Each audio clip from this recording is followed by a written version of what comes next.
Bueno, pues ¿me escucháis por ahí detrás? Sí. Buenas tardes a todos y todas. Comenzamos las cuartas jornadas de Patrimonio y Sociedad organizadas por la Asociación Saso Férreo, por la Universidad de Córdoba, la Cátedra de Participación Ciudadana, Fundación Cajasol, el CES de Córdoba y el Ayuntamiento de Palma del Río, que nos presta el sitio en el que estamos. Seré breve porque tenemos un programa de tarde interesante y lo que principalmente desarrollaré será la idea de estas jornadas, que son los patrimonios molestos. Nosotros, hablando entre Álvaro y yo, que somos los dos coordinadores de este curso, decidimos ponerle este subtítulo porque llevamos una larga trayectoria de investigación y de divulgación de los otros patrimonios menos conocidos, que acaban siendo ignorados, olvidados y finalmente terminan siendo también molestos. Y por eso desarrollamos ese subtítulo. Estas jornadas se van a desarrollar el viernes 6 de marzo, hoy, entre las 6 y las 9. Hemos cambiado algunas cositas del programa. Por ejemplo, hoy empieza hablando la presentación Álvaro sobre el concepto que hemos hablado de patrimonio molesto. Luego tenemos la conferencia, la ponencia de Rafael Blanco Guzmán, que es Córdoba y la cancelación de su patrimonio histórico, el monasterio de Ronda Norte, como resumen de un largo conflicto. Precisamente hoy, esta tarde, ha aparecido una noticia sobre este tema. Y luego ha habido un pequeño cambio porque en el programa habíamos puesto presentación del número 7 de la revista Saso Férreo, pero no ha podido salir de imprenta, y lo que sí vamos a presentar es el juego, que lo tenéis ahí en la mesa de entrada o en el banco de entrada, el juego sobre monumentos e historia de Palma del Río, que se llama El Tesoro de Bocanegra. Un juego dirigido a los estudiantes de los institutos de secundaria, y que luego, pues, entre el director del instituto, Antonio Gala, y yo les presentaré un poco la idea de este juego, que está en desarrollo. Posteriormente, por la mañana, el 7 de marzo, tenemos la primera ponencia a las 10:30 sobre hacer ciudad, con la comunidad de Jacinta Ortiz Miranda, de la Asociación Patio de la Serquía de Córdoba. Luego Carlos Pérez de Baño, que ha sido durante un tiempo arquitecto de Palma del Río, arquitecto municipal, hizo una investigación para un trabajo fin de máster sobre los pagos de huerta, y nos interesó su perspectiva, la perspectiva arquitectónica o urbanística, un poco lejana a las perspectivas que nosotros ya hemos tratado sobre los pagos de huerta, que son antropológicas o históricas, y él va a hablar sobre ese trabajo que hizo de trabajo fin de máster. Y finalmente, pues Rosa García Naranjo, que está por aquí sentada, de nuestra asociación, va a hablar sobre el proyecto de edición de tradición oral. Hace casi 30-35 años, socios de la asociación de Saso Férreo, algunos están aquí sentados, comenzaron un proyecto de grabaciones de tradición oral, de canciones, de cuentos, de mucho tipo de canciones populares que se estaban perdiendo. Se grabaron, se iba a editar un libro, pero se quedó en proyecto, pero las grabaciones se conservaban y las transcripciones. Y hemos decidido, después de varios años, recuperar ese material y plantear un nuevo proyecto de difusión de este archivo de tradición oral. Agradezco desde aquí también a Mari Carmen Navarro, que está por aquí sentada, que fue una de las mayores socias de la asociación que trabajó en este proyecto. Y finalmente, pues, terminamos con la clausura y la copa de despedida de la jornada, que todos los años la hacemos aquí en el patio del Laurel, del convento de Santa Clara. A las 2 más o menos de mañana estáis todos invitados para esta copa. Por la tarde hay un concurso es destinado a los estudiantes del Instituto Antonio Gala, en el que se va a probar el juego que tenemos ahí, que es el Tesoro de Bocanegra. Se va a hacer un pequeño concurso con ellos a ver cómo se desarrolla el juego. Y sin más dilación, pues le dejo la palabra a Álvaro Castro para que él continúe con la presentación de Patrimonio Molesto. Muchas gracias. Pues nada, antes de empezar, como ha dicho Emilio, porque un poco la idea es que hablara de esta idea, de este concepto del patrimonio molesto, ¿no? Como sabéis, soy filósofo, por decirlo así, entonces lo que nos gusta es darle vuelta a las palabras, darle vuelta a los significados, ¿no? Pero antes de eso, pues, bueno, simplemente también decir, bueno, la parte que me toca en representación del área de filosofía moral de la Universidad de Córdoba y de la Cátedra de Participación Ciudadana, pues nada, que otro año más y estamos muy contentos de que esto siga, ya son las cuartas jornadas y nada, sobre todo agradeceros vuestra presencia y vuestro apoyo, como siempre, agradecer también al CET de Córdoba también su apoyo y su implicación en la jornada, a la Fundación Cajasol, también por su implicación no solamente en la jornada, sino también con la Asociación Sasoferde, con otro tipo de actividades, y al Ayuntamiento de Palma, ¿no? Por las cosas por el sitio, ¿no? Y nada, dicho eso, pues me tenéis que disculpar si no estoy muy lúcido o desbarro un poco porque estoy bastante resfriado. Pero bueno, voy a intentar que esto sea llevadero. Entonces, como decía, yo quería darle un poco de vuelta, como ha dicho Emilio, que pensando el tema de la jornada se nos pasó por la cabeza la del patrimonio molesto, que también es cierto que lleva un tiempo dándole vuelta a determinados tipos de patrimonio, que de alguna manera se perciben como inadecuados o por lo menos como mínimo generan conflictos. Hablo de patrimonio cultural o de patrimonio natural, ¿no? Conflictos en algún sentido. De entrada también quería decir que para mí ya de por sí el término o el concepto de patrimonio ya es problemático, igual que es problemático la típica separación o diferenciación entre patrimonio material o inmaterial. O sea, no hay patrimonio inmaterial sin significado o un sentido que se le dé. No existe el patrimonio material si no hay una parte inmaterial, tampoco existe lo inmaterial si no hay algún tipo de soporte en el que se vehicula, ¿no? Pero bueno, centrándonos en la idea de por qué puede molestar el patrimonio, lo primero que yo observo, el tiempo que vengo pensando sobre estas cosas, es que ante todo estamos muchas veces ante una realidad bastante ambigua. Ambigua en el sentido, por ejemplo, de que no hay una valoración unánime en torno al patrimonio o a distintos tipos de patrimonio, pero después voy a desglosar. No hay unanimidad y hay una multiplicidad de formas, yo creo que irreductibles a no sé si decirlo, a una norma o a una razón, digamos, de formas de relacionarse la sociedad y el patrimonio, de cómo la sociedad se relaciona.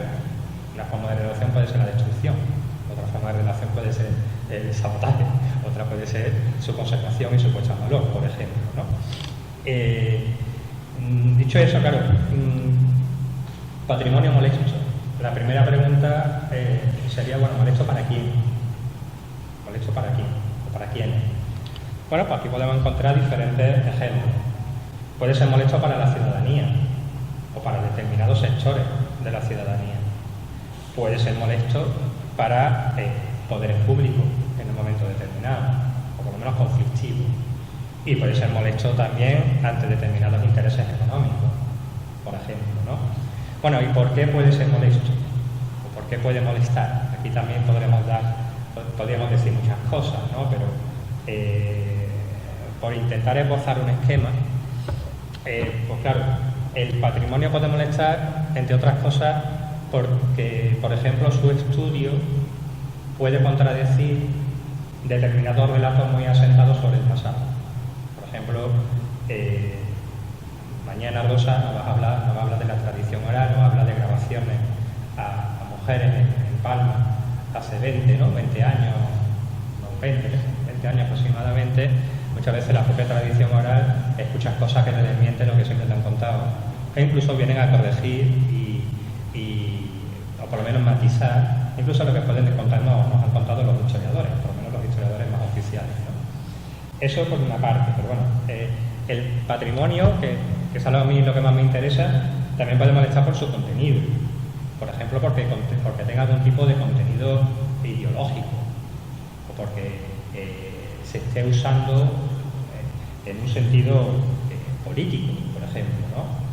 Esa imagen que tenéis ahí, la encontré el otro día por Instagram, es de la pirámide de los italianos. La pirámide de los italianos, que es un edificio que lleva un tiempo dándole vueltas para hacer hacer algún tipo de trabajo sobre esto. Es un mausoleo que se construye en un valle, el valle de Valdezana, en Burgos, para albergar los restos de los italianos del cuerpo de voluntarios mandados por Mussolini durante la Guerra Civil Española y que cayeron en la batalla de Santander. Entonces este edificio, si os fijáis bien en la foto, bueno, los que estéis lejos igual no lo veis bien, tiene la M, es una pirámide, y la puerta tiene la M de Mussolini, ¿no? Y es un poco, ¿no? También nos evoca ese estilo arquitectónico, no sé si decir brutalista, del fascismo italiano, no sé si decir brutalista, ¿no? En fin, parecido, ¿no? El hormigón, por lo menos, ¿no? Bueno, la cosa está que en el 2024 una asociación, por ponerlo de ejemplo, una asociación de la zona promovió declararlo BIC, bien de interés cultural, y se consiguió, se declaró bien de interés cultural, de cierta forma guerreando contra la ley de memoria histórica porque amenazaba con el derrumbe de este edificio. También tengo que decir que allí no se hallan los restos de los soldados italianos, los restos se sacaron de allí en el año 73 o 74, porque hubo un accidente de familiares italianos que venían al mausoleo, familiares de los que estaban allí, de los nichos, claro, y hubo un accidente de autobús y decidieron sacar las restos de allí.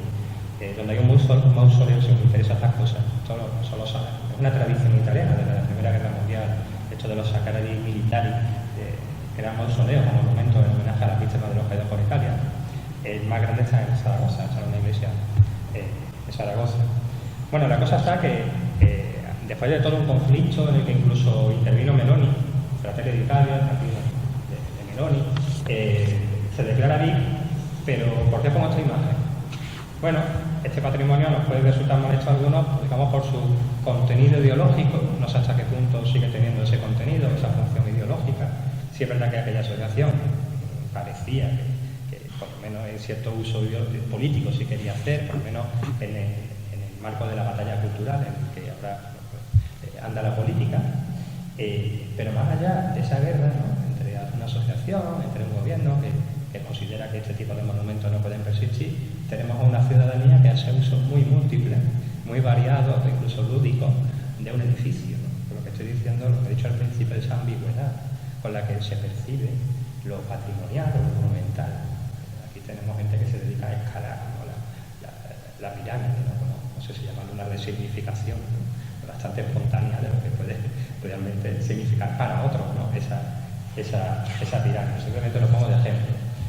Ciertamente, pues, como he dicho, con el patrimonio nos podemos relacionar de muchas formas. Hay ponéforo y marxismo, no sé muy bien qué sentido tiene ponéforo y marxismo en el puente de Córdoba, ¿no?, en un lateral. No hace falta que ponga demasiados ejemplos, ¿no? Sabéis que, por ejemplo, hay determinada polémica con el tema de la retirada de las placas del Instituto Nacional de la Vivienda, del franquismo, porque hay personas, volvemos a esa ambigüedad y esa falta de unanimidad a la hora de valorar las cosas o de percibirlas. Hay personas que consideran que esto forma parte del paisaje urbano en algunos barrios y que no hay por qué quitar esas placas. Y sin embargo otros pues consideran que, bueno, ahí tenemos el signo de falange, etc. Entonces creo que queda claro que el patrimonio, o determinados patrimonios, haciendo un uso un poco libre del término, pueden violentarnos o generar conflictos por su contenido. Cuando se habla de monumentos o de vestigios, monumentos que ensalzan dictaduras, o vestigios de dictaduras y tal, la historiografía, hay un término que anda por ahí que no ha tenido demasiado éxito, pero a mí me gusta usar el de patrimonio disonante. Digamos, hablamos de un tipo de patrimonio que ya no concuerda con nuestros valores morales, nuestros principios políticos, ¿no? Se habla de principios políticos democráticos, ¿no? Por ejemplo, ¿no? Como que está descolocado, ¿no? Que este tipo de simbología, etcétera, pues sigan manteniéndose, ¿no? Bueno, el patrimonio también puede molestar por en qué consiste, ¿verdad?, por su formato. Hay patrimonio que puede ser muy molesto. Por ejemplo, esta es una foto de la tamborada son gente de la tamborada de Baena, que la foto de la corredera. Que haya cientos de personas tocando el tambor por la calle, ¿no? Por lo menos una vez al año, pues obviamente molesta a los animales, o molesta a determinadas personas que no les gusta esto, o a determinados chicos que, no sé, por ejemplo, tienen trastorno del espectro autista, y este ruido, no pensamos ya, por ejemplo, en la mascletana, ¿no? Este ruido pues verdaderamente molesto. ¿Qué hacemos con este patrimonio? En fin, dejo ahí la pregunta. No es cuestión de resolverla aquí, simplemente nos quería poner ejemplo. Podemos pensar en la ocupación de las calles por parte de la frecuente ocupación de las calles en Córdoba, en los barrios del casco histórico, pues por las procesiones de Semana Santa o por las cofradías, por determinados pasos. Esto es una foto de la magna, de la procesión magna de Córdoba, que claro, tienen una asistencia de público, como podéis ver, brutal, ¿no? Pero a otros vecinos pues nos puede molestar estas cosas porque te condenan, no puedes salir de tu casa, no puedes entrar en tu barrio, por ejemplo, ¿no? Bueno, también nos puede molestar cuestiones, ¿no? Patrimonial de patrimonio cultural, costumbres, tradiciones y tal, que implican, pues, por ejemplo, maltrato animal, obviamente, ¿no? También, ¿en qué otro sentido? ¿No? He dicho contenido, he dicho formato, daño, ¿no? Esto será un caso de la molestia porque genera daño, ¿no? hacia otros seres, ¿no? Otras personas, sean animales. Y claro, el patrimonio también puede molestar porque genera quebraderos de cabeza.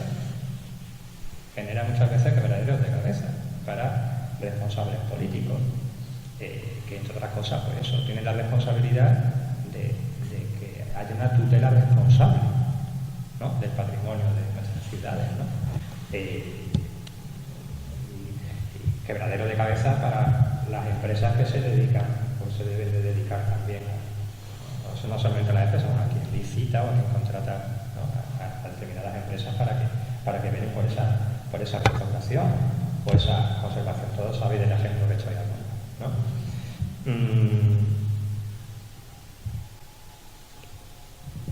Patrimonio molesto, como pueda ser el caso del que mañana nos va a hablar Jacinta Ortiz, que es del colectivo del Patio de la Sequía, que bueno, tienen el proyecto, ya lo han hecho con una casa en la calle Montera de Córdoba, una casa patio. El proyecto base del colectivo es rehabilitar casas patio en el casco histórico de Córdoba como solución habitacional para la ciudadanía y no para el turismo,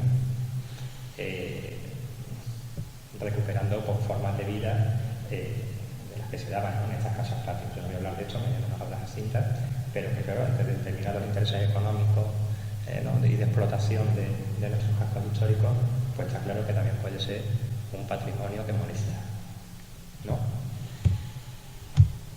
Mañana también nos van a hablar de los pagos de huerta, otro patrimonio que como mínimo, no sé, Emilio lo conoce mejor que yo, genera también quebraderos de cabeza. ¿Qué se hace con eso? ¿No? ¿Qué hacemos con esas casas, con esos cortijos abandonados? ¿No? ¿Qué se hace?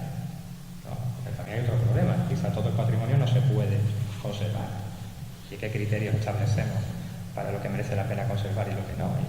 ¿Y qué pasa cuando tampoco la ciudadanía se implica mucho en esto? ¿No? Así tenemos una serie de conflictos complicados, ¿no? Y ya he dicho que no voy a hablar mucho porque muy resfriado. En último lugar, pues, hablar otro ejemplo, ¿no? que tenemos en Córdoba con los yacimientos que han aparecido en la Ronda Norte, que por tanto generan un conflicto respecto a proyectos urbanísticos destinados a facilitar la movilidad en la ciudad, etcétera. Que de hecho de lo que hoy nos va a hablar el ponente inaugural de la jornada, que es Rafael Blanco, y que yo por mi parte tengo poco más que decir. Así que le invito a que suba. Muchas gracias.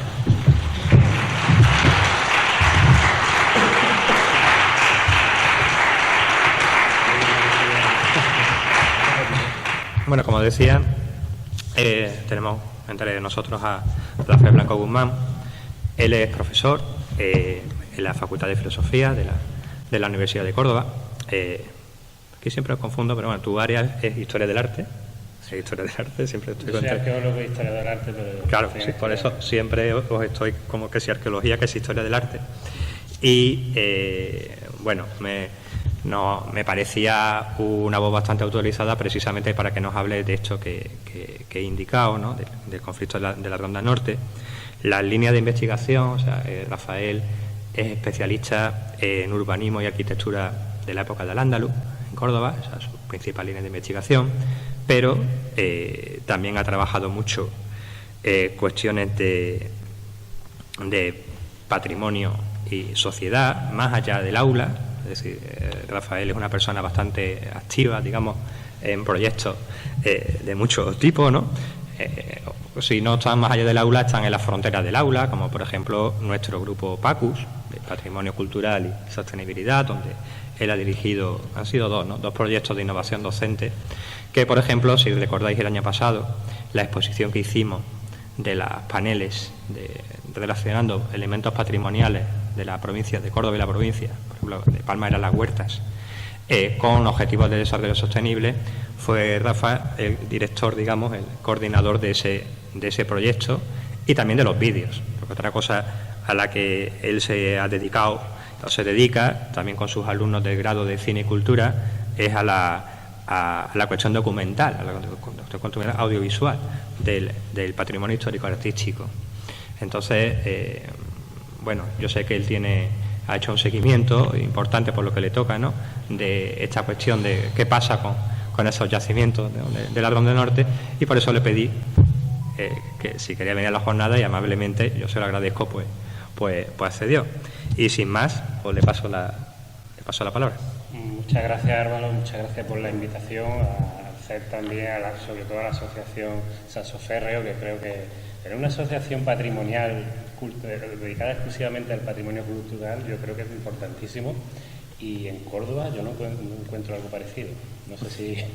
Pero bueno, una de las cosas más parecidas precisamente es PAX, Patio de la Serquía, que tiene un proyecto verdaderamente bonito e interesante y práctico, que es también importante, ¿no?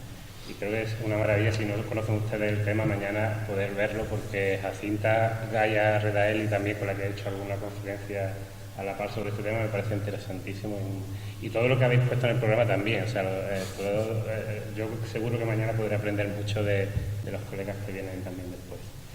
Bueno, pues es un placer estar aquí otra vez. Estuvimos una vez en una mesa redonda, ¿no?, que hicimos hace tiempo sobre esta materia, y hoy traigo un tema muy concreto de Córdoba, muy específico, pero como un punto final, o bueno, final, hasta ahora, un punto que todavía, como ha comentado Emilio, está todavía en funcionamiento, y esa noticia que ha dicho yo no la sabía, la he mirado en el móvil corriendo porque ha salido esta misma tarde, esta mañana no estaba, y es sobre el tema que trataremos.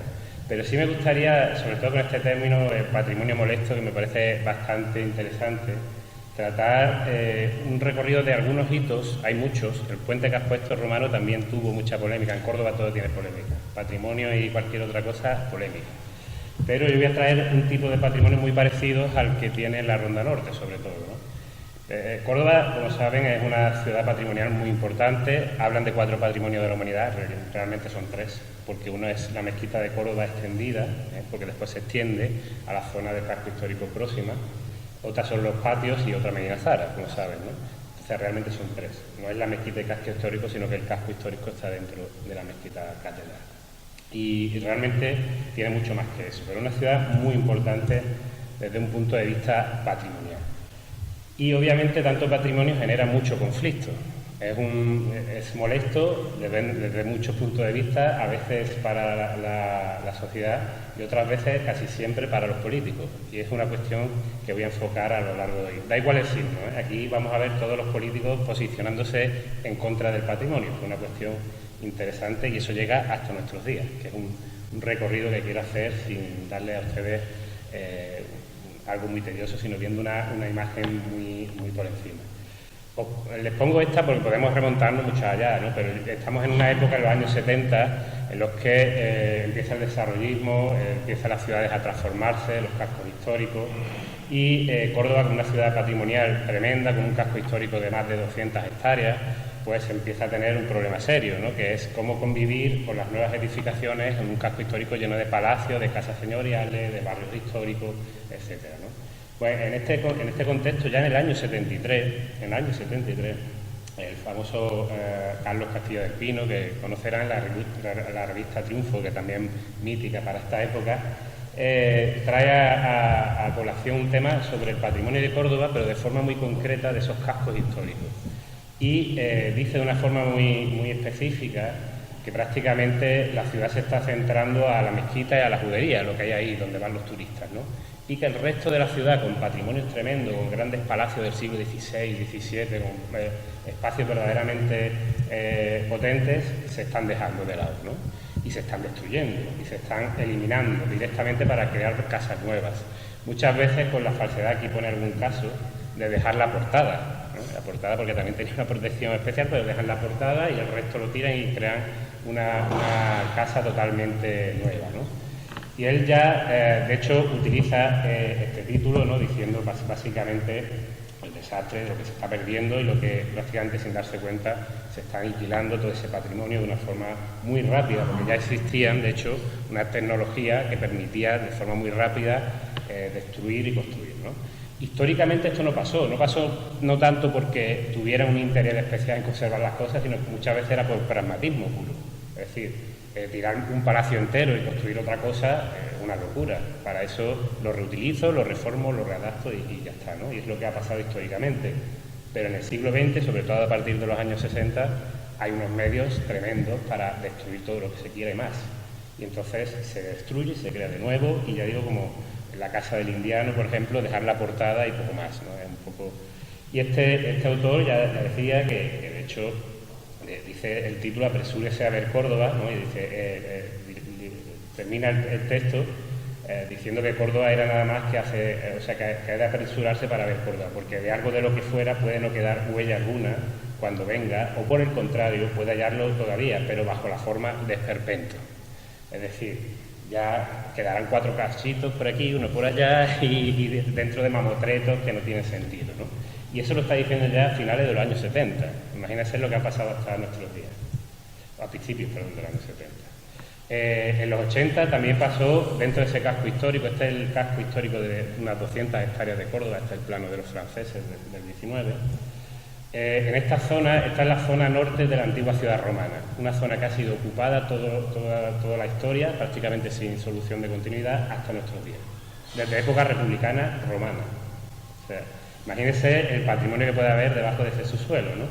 Que es donde tenemos hoy el Gran Boulevard de Gran Capitán. Si ustedes conocen Córdoba, ese Gran Boulevard se origina a principios de los años 80, fruto de una polémica. Aquí tienen la ciudad romana, aquí tienen la ciudad islámica, por ejemplo. Esta zona norte es la que sería excavada para esa propuesta de hacer una propuesta bastante temeraria, de hacer en este espacio un aparcamiento subterráneo, ¿de acuerdo? Eso fue un proyecto de Julio Anguita cuando era en ese momento alcalde de Córdoba. Y hacer un aparcamiento subterráneo ahí, todo el mundo sabía, no teníamos el conocimiento que hoy, pero sabía que ahí iba a salir de todo, menos tierra, estructuras, muros, palacios, esculturas, de todo, y salió. Y bueno, tuvo un problema grave, porque entre ese año 84 aproximadamente fue cuando tuvo ese problema. También hay y esto es una cosa importante, el patrimonio, cómo lo usan de herramienta política para aniquilarse unos políticos a otros. En este caso, la Junta de Andalucía tenía una posición hacia Anguita, que era de Izquierda Unida, y había un enfrentamiento duro, ¿no? Y Anguita quiso seguir con esto. La Junta de Andalucía le dijo que no se podía, y siguió para adelante. Siguió para adelante y encontró, las fotos no son muy buenas, pero tengo otras mejores. Pero estoy viéndolo para que vean en la prensa las imágenes que salían en todo aquello que hoy es el Boulevard, es decir, todo ese espacio entero fue excavado. Y salía de todo tipo de materiales. Hubo un rifirrafe continuo en esta fecha, entre el 84 y el 85, con la Junta de Andalucía. Todavía no estábamos en la Ley de Patrimonio Histórico Español, es decir, estaba una época ahí inicial donde todavía no había materiales para ver qué se hacía con las cosas. Desde luego estábamos muy lejos de la ley andaluza, que vendría todavía en los años 90 a inicio. Es decir, estamos en una época que estaba la cuestión todavía muy complicada, ¿no? Y se habló que, de hecho, ahí no hubo arqueólogos, no hubo nadie que trabajara directamente. Empezaron a meter máquinas y máquinas retroexcavadoras a sacar todo lo que había allí dentro, ¿no? De una forma tremenda. Y fíjense que en una zona central de la ciudad, todo eso excavado sin control, las máquinas y los obreros quitando tierra poca, porque casi todo era material, y cerámicas perfectas, esculturas romanas perfectas, todo tipo de materiales salían de allí y la gente lo cogía y se lo llevaba a su casa. Era lo más habitual, porque estaba allí tirado, nadie lo vigilaba, no había ningún control, y todo esto hizo que hubiera un problema serio con la sociedad, hasta que incluso desde la Facultad de Filosofía y Letras, en este caso algunos, sobre todo del seminario de arqueología, estaba Desiderio Vaquerizo también en aquella época de estudiantes, se hicieron una sentada sobre las palas retroexcavadoras para parar ya eso, cuando las palas estaban destrozando los mosaicos romanos, es decir, que ya habían destruido todo lo que había en fases posteriores, ¿de acuerdo? Como lo último es lo más antiguo, todo lo de arriba, hasta la actualidad, de época islámica, el 15, el 16, del 7, del 8, todo eso destruido. Y ya habían llegado prácticamente a niveles romanos cuando consiguieron, de alguna forma, paralizarlo. O sea que prácticamente la pérdida fue tremenda. Esto llevó a Anguita, por un lado Anguita quería irse y después lo reconoció, no lo hablé yo personalmente, pero algunos colegas que lo hablaron con él reconoció que fue un error tremendo, entre otras cosas porque fue como se dice aquí, su tumba política de cara a la alcaldía. Ya después saben ustedes que fue a nivel estatal, ¿no?, de Madrid. Pero desde luego era un alcalde que tenía bastante poder, Córdoba, muy bien considerado en esa época, pero esto fue un problema bastante grave porque además paró una zona céntrica de la ciudad, aparte de que no pudo finalmente hacer el proyecto que quería, que eso también le afectó. Así que finalmente incluso la Junta lo paralizó y le dijo a Julio Anguita que lo que tenía que hacer es conservar los restos, embovedarlos, crear una especie de cripta arqueológica y que la gente pudiera visitarlos, por lo menos los que se habían conservado. No conocíamos mucho porque realmente lo peor de todo esto es que de todo lo que se excavó, que es muy extenso toda esa parte, prácticamente hay una página y media de informe arqueológico exclusivamente y prácticamente sin nada más, o sea, no sabemos lo que había ahí. Y aquí Julio Anguita, cuando vio que encima le iba a costar más dinero, porque era hacer una propuesta de conservación con todo el embovedamiento que tenía que hacer, decidió directamente hacer lo que le llamó, se conoce como la Operación Valquiria, que era directamente por cubrirlo, enterrarlo todo durante una noche y traer camiones y camiones y camiones y camiones durante una noche para cubrirlo y que ya no les obligara a conservar los restos. Y entonces eso es lo que tenemos hoy. Directamente se cubrió todo aquello y se hizo el bulevar que hoy pueden ver ustedes en Córdoba. Y los restos, los que se conservaron, siguen estando ahí enterrados y no conocemos prácticamente lo que es, salvo algunas fotos, algunas imágenes que tenemos, de la prensa sobre todo, pero algunos podemos ver que son espectaculares. Estos restos, se conservó seguramente porque lo utilizaron de terraplén para bajar. Y ahí que ven ese tipo de aparejo que se llama soga y tizón, muy parecido al de la mezquita de Córdoba, por ejemplo, es un aparejo claramente califal, de época califal, siglo X, y con unos contrafuertes, lo pueden ver aquí, muy potentes, una especie de torre. Eso nos habla de que esto mínimo es un palacio. Sabemos que en esta zona había palacios de los emires omeyas y posiblemente este muro sea de lo poco que quede cuando algún día se excave o nos volvamos a adentrar ahí. Ya digo que toda esta extensión, como ven, ya llegaban a niveles romanos, ya habían casi aniquilado casi todo, y lo peor de todo es que ni siquiera aquí tenemos conocimiento histórico de lo que había, no sabemos qué era. La mayoría de las cosas, ya digo, se enterraron y muchos de los materiales desaparecieron. Mucha gente lo tendrá en sus casas de herencia familiar porque de ahí prácticamente ha desaparecido todo. Lo peor de esto, la pérdida también, no solo la patrimonial, sino de conocimiento. Es que aquí ni siquiera ha habido excavaciones, no ha habido un estudio científico, no tenemos prácticamente imágenes nada más que las de la prensa. Es decir, hay una de las zonas más importantes de Córdoba, con una extensión muy larga y prácticamente no sabemos qué había ahí. Es una pena en todo ese sentido. Y todo porque fue un proyecto mal pensado, esa es la realidad. Es decir, aunque ya lo veremos que se opone mucho el progreso al pasado, El aparcamiento, que era necesario, obviamente, se podía hacer perfectamente, pero no en esta zona, que sabemos que es la más antigua de Córdoba. Fíjense, aquí está cerca del foro republicano romano. Ese no era el mejor sitio para hacerlo, precisamente, ¿no? Además se sabe porque en la zona de Caja Sur, que está en Ronda Tejares, hay una muralla de época republicana romana, ¿no? Entonces, si quieres poner unos céntricos, sí que conocemos que toda esta zona de aquí, que circunda lo que hoy es la Avenida de la Victoria, era una zona con un arroyo histórico que era el Arroyo del Moro. Ahí no hay nada, no hay restos, había un arroyo, el cauce de un arroyo. Obviamente la mejor idea es hacer ahí el aparcamiento. Y años después es cuando se hizo el aparcamiento en esa zona del Paseo de la Victoria actual, que es donde no encontraron prácticamente restos arqueológicos, solamente un acueducto que cruzaba por ahí y poco más, ¿no? Y si hubiera hecho esto Anguita desde el principio, no se hubiera encontrado con el problema, no solo no se habría destruido el patrimonio, sino que también le hubiera costado mucho menos y dolores de cabeza y cuestiones políticas, ¿no?, que tuvo que sufrir. Otro gran elemento fundamental en Córdoba, Cercadilla. Cercadilla es otro de esos elementos tan polémicos porque aparecen unos restos que son desde luego excepcionales, no se esperaba en Córdoba.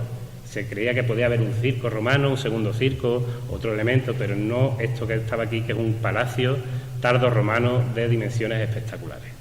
Y con una decoración que, de hecho, sus excavadores dijeron que probablemente estábamos ante un palacio de un emperador romano, de Maximiano Herculeo.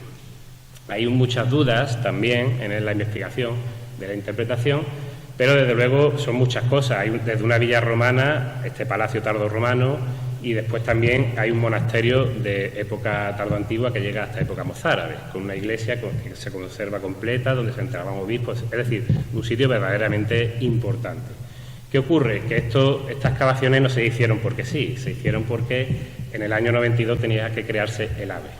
El primer tren, la primera línea de alta velocidad Madrid-Sevilla, pasaba por Córdoba y Córdoba por fin entraba en el mundo moderno, en el mundo del progreso. ¿Cómo se iba a desperdiciar esa oportunidad? Se podía haber hecho una solución que no quisieron hacer, que es desviar las vías hacia el norte.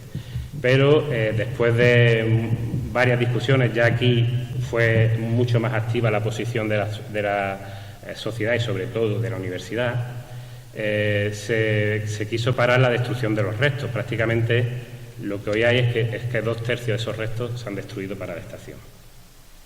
Lo que queda son 2 trozos, uno a este lado, muy pequeñito, y otro aquí, que se intentó hacer un parque arqueológico, pero prácticamente no va nadie, está abandonado encima, o sea que lleno de matorrales y de basura, o sea que mejor que no hubieran dejado nada para dejar esto. Y realmente la batalla de todo esto, que también fue política de nuevo, el alcalde incluso de la época, y prácticamente todos los partidos políticos, esto también es interesante, estaban en contra de que se parara o que se cambiara el sistema, porque los arqueólogos nos decían que no estuviera el tren, que esto es una cosa importante. No estaban negándose a que estuviera el tren, sino que se buscaran soluciones alternativas para desviarlo y que no fueran a arrasar estos restos. Porque, insisto, es que eran excepcionales. No había nada como esto en Córdoba ni en la península ibérica. Entonces, destrozar 2/3 de este yacimiento, desde luego, era complicado. Se estuvo hablando mucho de soluciones, se estuvo hablando de lo importante que era este espacio. De hecho, la Iglesia también tuvo algún interés, no mucho pero en esta época, pero tuvo algún interés porque se estaba hablando también de una iglesia paleocristiana, de origen de las más antiguas que había también. No teníamos, y de hecho con enterramientos de obispos y seguramente de personas muy, muy interesantes, muy importantes de la época, ¿no? Y se trató, por lo menos aquí, la posibilidad de hacerlo compatible, pero desde luego, en este caso, el alcalde de la época, Herminio Trigo, los arqueólogos le llamamos exterminio Trigo, decidió directamente que no se iba a cambiar y que el tren iba por ahí. Y directamente lo hizo, ¿no? Y es lo que hemos visto hoy. Ese es otro segundo gran elemento de ese desastre. Otro elemento es Medina Zara, esa ciudad palatina del siglo X que crea Abderramán III, el primer califa omeya que erige el califato como tal, antes eran emires, y decide crear una ciudad palatina paralela a Córdoba, ¿no? Su alcázar cordobés. Aquí, durante mucho tiempo, se quiso que Medina Zahara tiene todo lo necesario para ser patrimonio mundial, pero desde la UNESCO le decían que hasta que no solucionaran el problema de las parcelaciones ilegales, no se lo daban. No llegaron a solucionarlo, se lo dieron, pero ese problema persistía. Pueden ver que toda esta parte, este es el yacimiento que se puede visitar, pero todo esto es la ciudad amurallada y por aquí hay más restos relacionados con ella, ¿no? Y todas esto que veis aquí, esta línea, hasta incluso la zona de la sierra, es una zona protegida, como BIC, como bien de interés cultural, la figura que protege más el patrimonio en nuestro país. Y estos que ven aquí son parcelaciones absolutamente ilegales, es decir, no tienen permiso para edificar viviendas, y esas que ven aquí son viviendas que ya no es que estén cerca, sino que están directamente dentro de esa zona protegida. Son casas que son terrenos no urbanizables y son terrenos que hoy se han urbanizado y muchísimo. Tienen aquí todo este ejemplo, además la mayoría con piscina. Claro, todo esto, sobre todo las piscinas que pueden ver aquí, se generan ahondar mucho en el terreno, ¿no? Y en ese terreno tan próximo o dentro de Medina Zahara, pues sale de todo. Es un tremendo, pero no hay control de ningún tipo porque son ilegales, es decir, no hay la obligación de excavar con un arqueólogo o una arqueóloga previamente a esto, ¿no? Y todo esto, pues imagínense lo que hay por ahí. En algún año sí que hubo algún interés, pero esto es también complicado, de que a quien haga, es decir, ya una vez declarado aquello ilegal, que está dentro del BIC y demás, que cualquier obra se penalice. Pero es que incluso la gente que vive allí no es consciente del delito que comete. Y esto es real. La propia persona que en este caso sí le dijeron que esas obras eran ilegales, dice que no sabía que era ilegal ese espacio porque no hay carteles que digan que es ilegal. Entonces, realmente también se ha dejado porque muchas veces el ayuntamiento no ha incidido de forma directa en esto. Esa es una buena pregunta, porque muchas veces no lo sabemos. Empieza, como son ilegales, no tenemos conocimiento, pero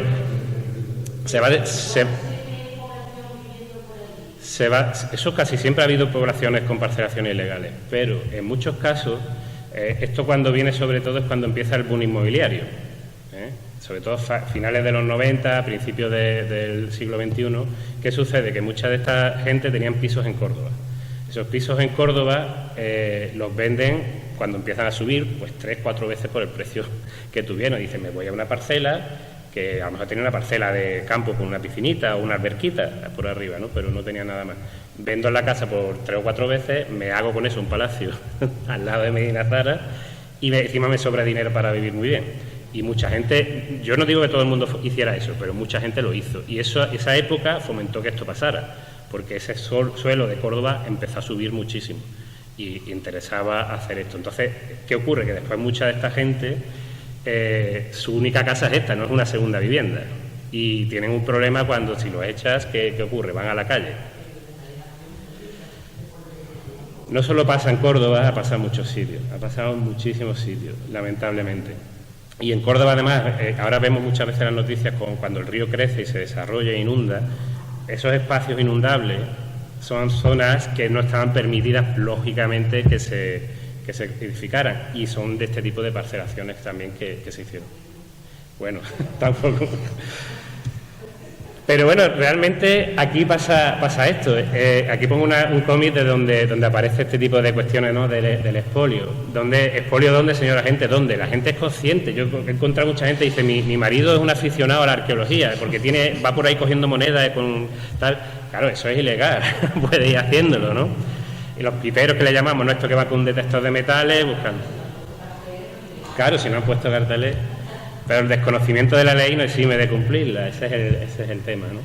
Entonces, esto también pasa que en estas zonas hay una mancomunidad de gente que se ha asociado, que tiene mucha presión, que se manifiestan, que cortan las calles, es decir, los políticos también tienen mucho cuidado con esto y tienden a legalizar todo lo que pueden, al final, y eso lo sabe también la gente, ¿no? Pero claro, esto es un descontrol absoluto, no se sabe qué sale allí, son casas que ya digo con piscina y demás, y este fue un caso que salió hace unos años que fue alucinante, vendiendo capiteles de Medina Zahara en 1000 anuncios. Claro, no sabemos cómo sale, no sabemos cómo se controla, pero allí se vende a 40.000 euros. Si tienen ustedes 41.000 euros ahorrados, pueden comprarse el capitel. No lo llegó a vender porque estaba muy erosionado, pero fueron en el diario Córdoba fueron a hacerle una entrevista a este señor, que aparecía aquí con sus capiteles. La foto no tiene desperdicio. Los familiares del mueble bar que tienen detrás son todavía más... Bueno, en el caso es que a ver, da risa esto, pero también vemos lo que está pasando, ¿no? Muchas veces en Sotheby's, en Christie's, aparecen materiales de estos que se venden de forma muy seria y ahí no lo llevan a mil anuncios, hacen sus trucos, hacen giros para que venga de un familiar de Suiza, que tal, que no sé cuál, y ya lo acaban vendiendo y eso también pasa. Este hombre cogió la primera vía que dio, que era mil anuncios, ¿no? El otro tercer elemento dramático entre patrimonio y sociedad en Córdoba fueron los arrabales Omeya. En este caso pongo, siguiendo vuestro título, es un patrimonio modesto y molesto. Y aquí teníamos un problema mayor, porque ya la gente quizás se había concienciado de lo que pasó en el Boulevard de Gran Capitán, de lo que pasó en Cercadilla, de Medina Zara de alguna manera, no mucho, pero de alguna manera, y aquí los arrabales eran casas muy mal conservadas, casas muy pequeñitas, pero eran casas de la ciudad de la megalópolis Omeya del siglo X, una de las ciudades más grandes de Europa hasta prácticamente el siglo XIX, que era Córdoba. Hoy seguimos ampliando la ciudad y seguimos encontrando partes de esa ciudad antigua del siglo X. Y claro, ahí aparecieron hectáreas y hectáreas, eran tantas y era un patrimonio tan poco importante, ¿no? Porque salvo alguna mezquita o algo así que pareciera, pues no había especial interés, pero se excavaron hectáreas prácticamente en 10 años. Fue una locura, vinieron arqueólogos de todos lados, porque claro, hacía falta trabajar, cualquiera que terminaba la carrera se podía ir a excavar, que tenía trabajo asegurado, ¿no? Era una cosa de aquí trabajaron ahí. Seguro, claro, sí, hubo mucha gente, vinieron de toda España, era tremendo. Bien, pues esta es una zona, la zona de Poniente, esta es la zona del Zoco de Córdoba, y esta es una zona donde está la Ronda de Poniente, que fue la primera que se excavó, y luego todos estos sectores entre el Zoco y la Ronda, ¿no? La Ronda entera fue tremendo, todo lo que apareció ahí, y obviamente está la Ronda hoy ya saben lo que le ha pasado a esos restos, ¿no? Y como en todos estos años fue excavándose y la mayoría de esos restos desapareciendo primero para la Ronda y luego para las distintas viviendas donde hoy pues vive mucha gente. Es un barrio muy nuevo, pero ya prácticamente lleno, ¿no? Todo eso, progresivamente, todos estos elementos fueron excavados.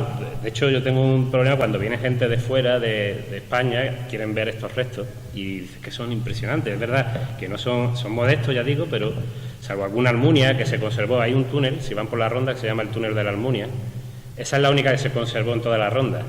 Y está conservada en el aire. No es cosa de un prestidigitador, es que se ha quedado el túnel y por encima está el resto, pero no se puede ver, está tapada, o sea, está cubierta, pero es lo único que dejaron ahí. El resto, pues prácticamente todo desapareció. Y de esos arrabales, cuando empezó, sobre todo a partir del 2010, llegó la crisis y el boom inmobiliario, todas las empresas quebraron, muchas de ellas quebraron, todo esto se abandonó, no se hicieron las viviendas y durante muchos años se ha quedado así, es todos los restos excavados pero al aire, sin control, sin limpieza, llenos de matorrales, algunos con geotextil que es para cubrirlo y protegerlo, pero ahí lo que tiene es una pequeña fuentecita de una almunia, de un palacio, todo convertido en basureros, está la fuentecita, en fin, todo esto, hectáreas y hectáreas y hectáreas abandonados sin ningún tipo de control. Pero yo me pasé algunas veces por allí, que no graben en esto, pero me pasé algunas veces aprovechando, porque es una maravilla, era en palacio alguno, otra vez en casa más modesta, pero era espectacular ver todo lo que había en todo este sector, ¿no? Lo triste es que yo sabía que lo peor estaba por venir, es decir, que en cuanto se reactivara otra vez la cuestión económica y el tema inmobiliario, esto que se había conservado más o menos abandonado allí, iba a acabar siendo destruido. Y efectivamente es lo que acabó pasando con todos estos restos, ¿no? Se acabaron eliminando y salvo algunos restos que se han conservado de forma muy, muy casual, prácticamente todo esto que están viendo ustedes aquí ya no existe, ¿no? Todo ha sido, esta la tengo aquí, eliminado para crear nuevos edificios. Se han creado todos esos nuevos edificios y algunos con nombres como la Almunia, la Mezquita, es decir, lo que había aparecido por ahí. Si era una mezquita sí la conservaban, si era algo singular, curiosamente sí se conservaba, pero se han quedado enterradas, no se pueden ni visitar, ¿no? Entonces ya prácticamente todo este barrio que está prácticamente, salvo algún solar construido, está ahí. Los solares que no están construidos ya la han liquidado, la han limpiado para que por si acaso en algún momento alguien dice algo, que ya no esté la posibilidad. Por eso cuando yo tengo muchos colegas que vienen del extranjero y quieren ver todo esto porque lo conocen, porque hay publicaciones científicas, lo primero que me dicen es vamos a ir a verlo. Y digo, solo quedan 2 casas completas y no están completas. Y son las 2 únicas que se han conservado en la estación de autobuses. Si ustedes han ido a la estación de autobuses de Córdoba, se pueden asomar y ahí tienen los pocos restos que se pueden visitar hoy día de todo esto. Y han sido decenas y decenas de excavaciones las que están. A mí esto me da mucha pena porque veo casos en otros lugares. Este es el caso muy parecido, es un arrabal como los de Córdoba, incluso más feo, si se quiere, menos importante. Y este arrabal apareció en pleno centro, como el caso de Gran Capitán en Murcia, entre los años 2009 y 2013. El antiguo arrabal de Arrixaca, entre el final de la época islámica y el principio de la cristiana. Y la gente hizo todo un movimiento popular que se llamó Abraza San Esteban. Todo el yacimiento, gente enlazada, abrazada, rodeando todo ese espacio. Y hubo muchos movimientos vecinales, con manifestaciones, con gente un poco ataviada, como ven aquí, sobre la época medieval. Y ese yacimiento lo consiguieron frenar, se iba a destruir completamente. Y ahí se habló incluso de un traslado, que esto también se utiliza mucho por parte de los políticos. Vamos a trasladar los restos. Claro, los restos se trasladan a un vertedero, esa es la diferencia que nos dicen, pero los restos no se van a trasladar a nada para conservar. Eso se dijo también con la Ronda Norte, por cierto, que se iban a trasladar los restos. Al final se paró e incluso se han hecho proyectos arquitectónicos para integrarlos en la ciudad y tener un parque al mismo tiempo que tener una especie de cripta arqueológica, y muy recientemente ya se ha presentado el proyecto que ha ganado y que va a empezar las obras de esta integración. O sea que este es un elemento exitoso donde la sociedad se ha implicado, ha decidido, eso es que también muchas veces no lo decide, pero aquí lo ha decidido proteger, y los políticos, que al fin y al cabo responden a la sociedad, han decidido protegerlo, integrarlo con este proyecto tan interesante.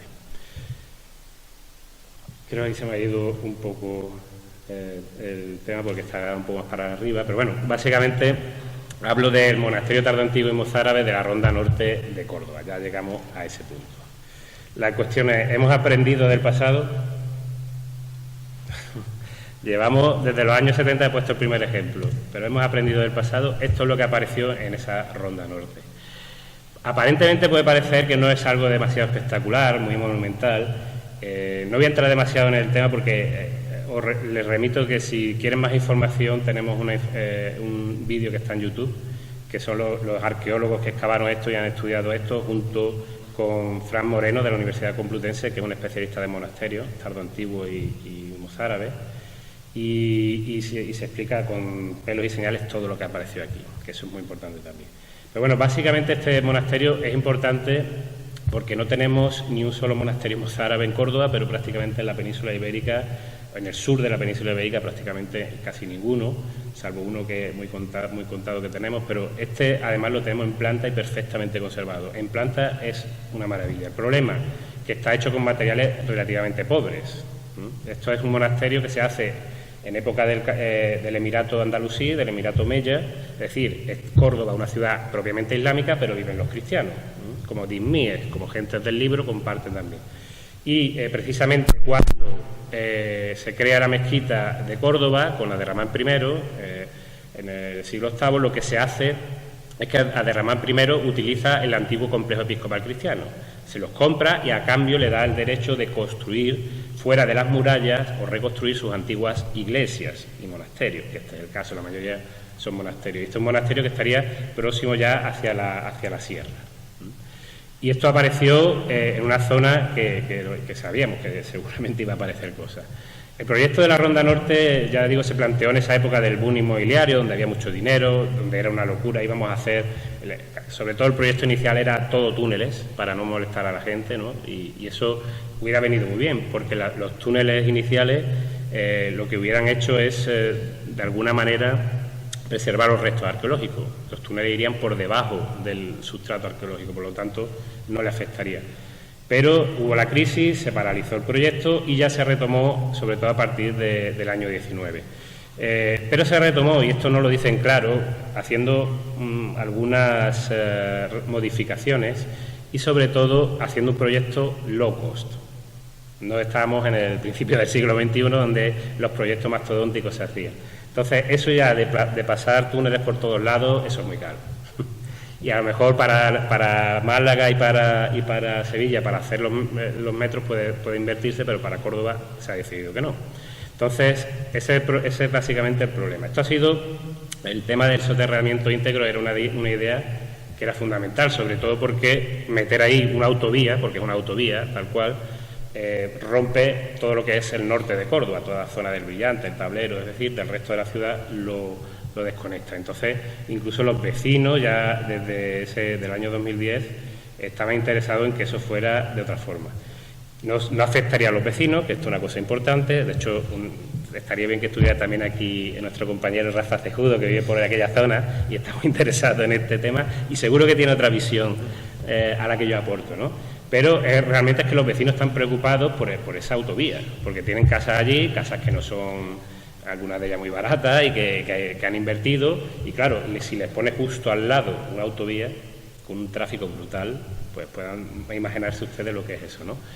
Y desde el punto de vista arqueológico esto sería una maravilla, que todo fuera soterrado, porque es que no tocaría nada más que las zonas donde bajan, las glorietas y poco más, ¿no? Y es una zona que no implicaría. Pero nosotros sabemos desde hace ya tiempo que toda esta zona es una zona muy importante. Es la zona de la famosa Almunia de Al-Ruzafa. La Almunia del Abderramán I, donde él se tuvo su sede durante un tiempo, que es una especie de palacio, pero de villa al mismo tiempo, ¿no? De gran cortijo muy lujoso, con muchos pabellones y demás, ¿no? Entonces, sabemos que habrá zonas que no estén ocupadas, pero otras zonas sí muy ocupadas. Y han salido en la zona de la clínica oftalmológica de la Ruzafa unas murallas de esa gran Almunia, algunos restos que se están excavando ahora. Nuestra compañera Carmen González está excavando aquí en esta zona, algunas zonas de irrigación, el edificio gigantesco de Turruñuelos, que algún día se excavará, que eso es espectacular también. Es decir, es una zona donde hay mucho y sobre todo se presuponía que estaba esa gran Almunia de Ruzafa.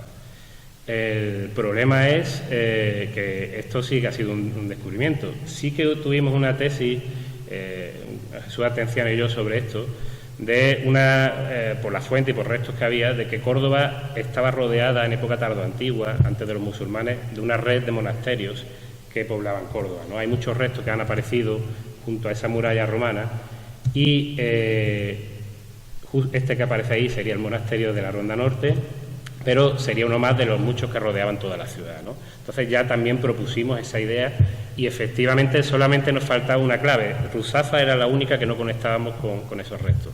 Cuando presuponíamos que tenía que salir, pero no teníamos evidencia.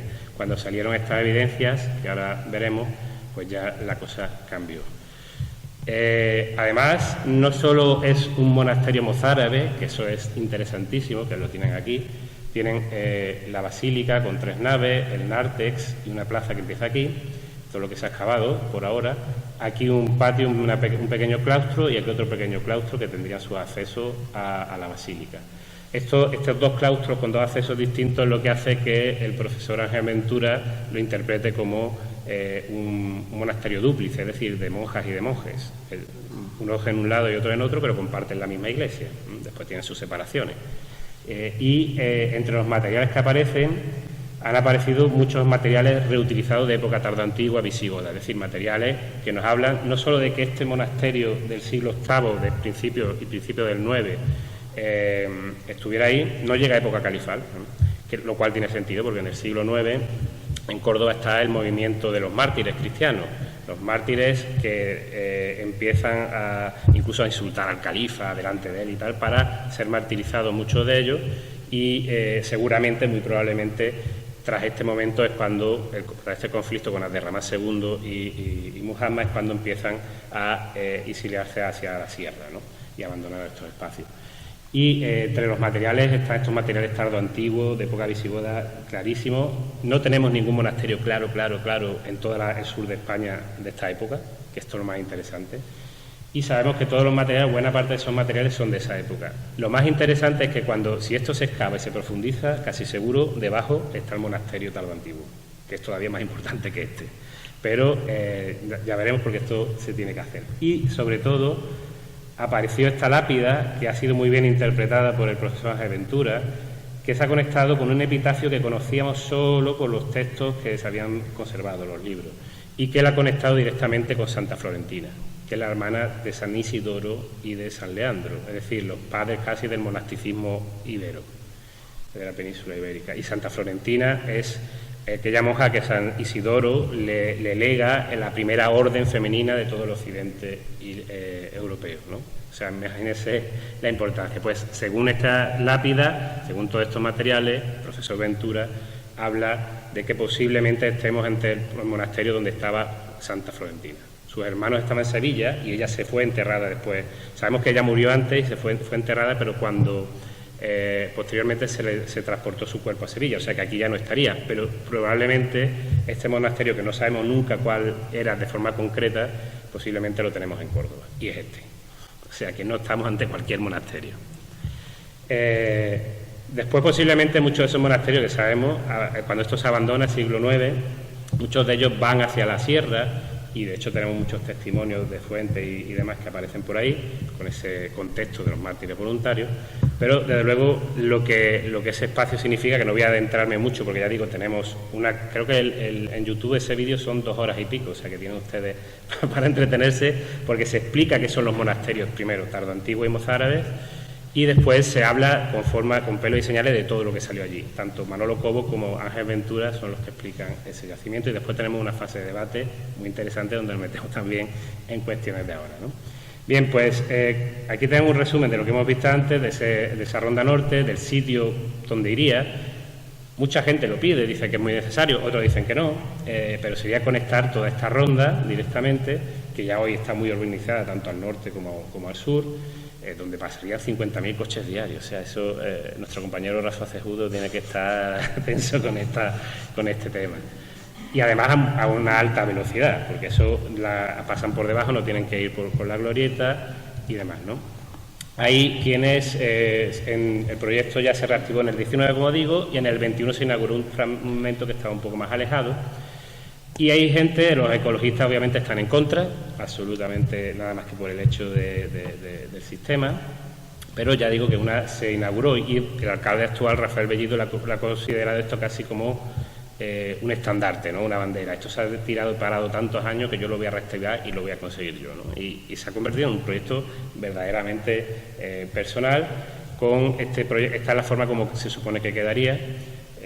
Le separan un poquito la carretera actual, que es la avenida de la Ruzafilla, a las viviendas, pero con una arboleda que queda un poquito más arriba, y dice que eso le va a evitar el conflicto. Yo no sé, yo creo que la autovía va a seguir estando ahí. Se confirmó el proyecto a finales del 24, sobre todo esa zona problemática que es la avenida de la Ruzafilla. El topónimo es interesante, la Ruzafa, ¿no? Ya sabemos que estaba ahí. Se hicieron prospecciones geofísicas, se sabía que iban a salir cosas, lo sabían. Hay técnicas actualmente para ver lo que hay debajo del suelo sin excavar, y se sabía que había elementos patrimoniales ahí. Y se pudo solucionar de forma relativamente sencilla, pero bueno, cuando salió a la prensa todo lo que se estaba excavando, porque aquí sí, obviamente hemos avanzado mucho desde Gran Capitán, aquí y en cercanía ya se hizo excavaciones arqueológicas muy, muy serias, ¿no?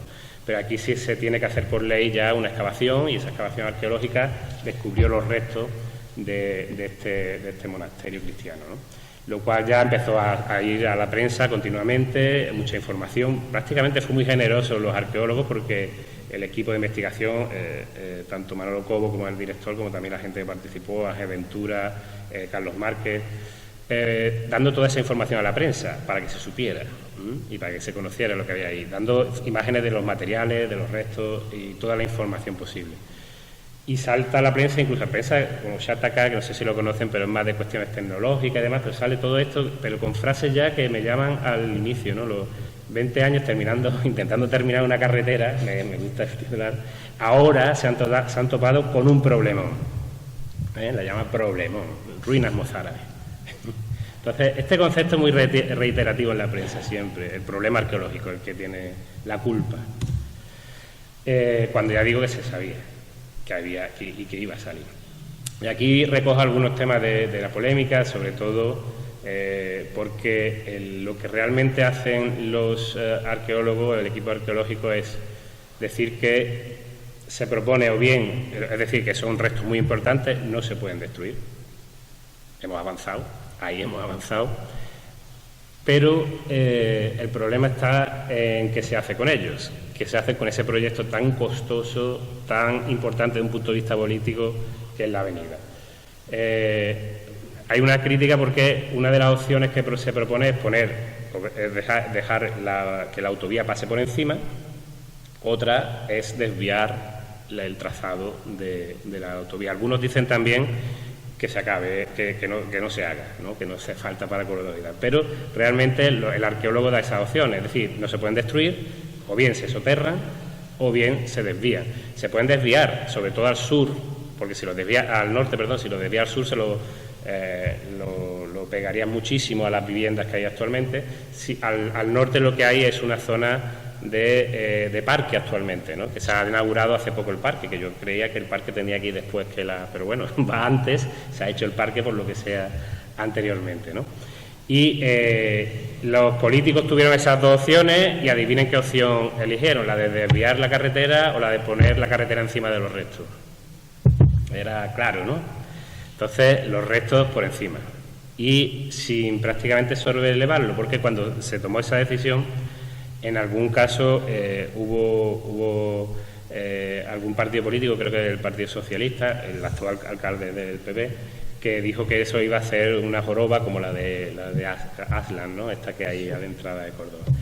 Y que que básicamente le iba a poner, los pisos los tenemos aquí, a la altura de un cuarto piso la carretera, con lo cual la cosa era todavía más problemática y los vecinos estaban asustados.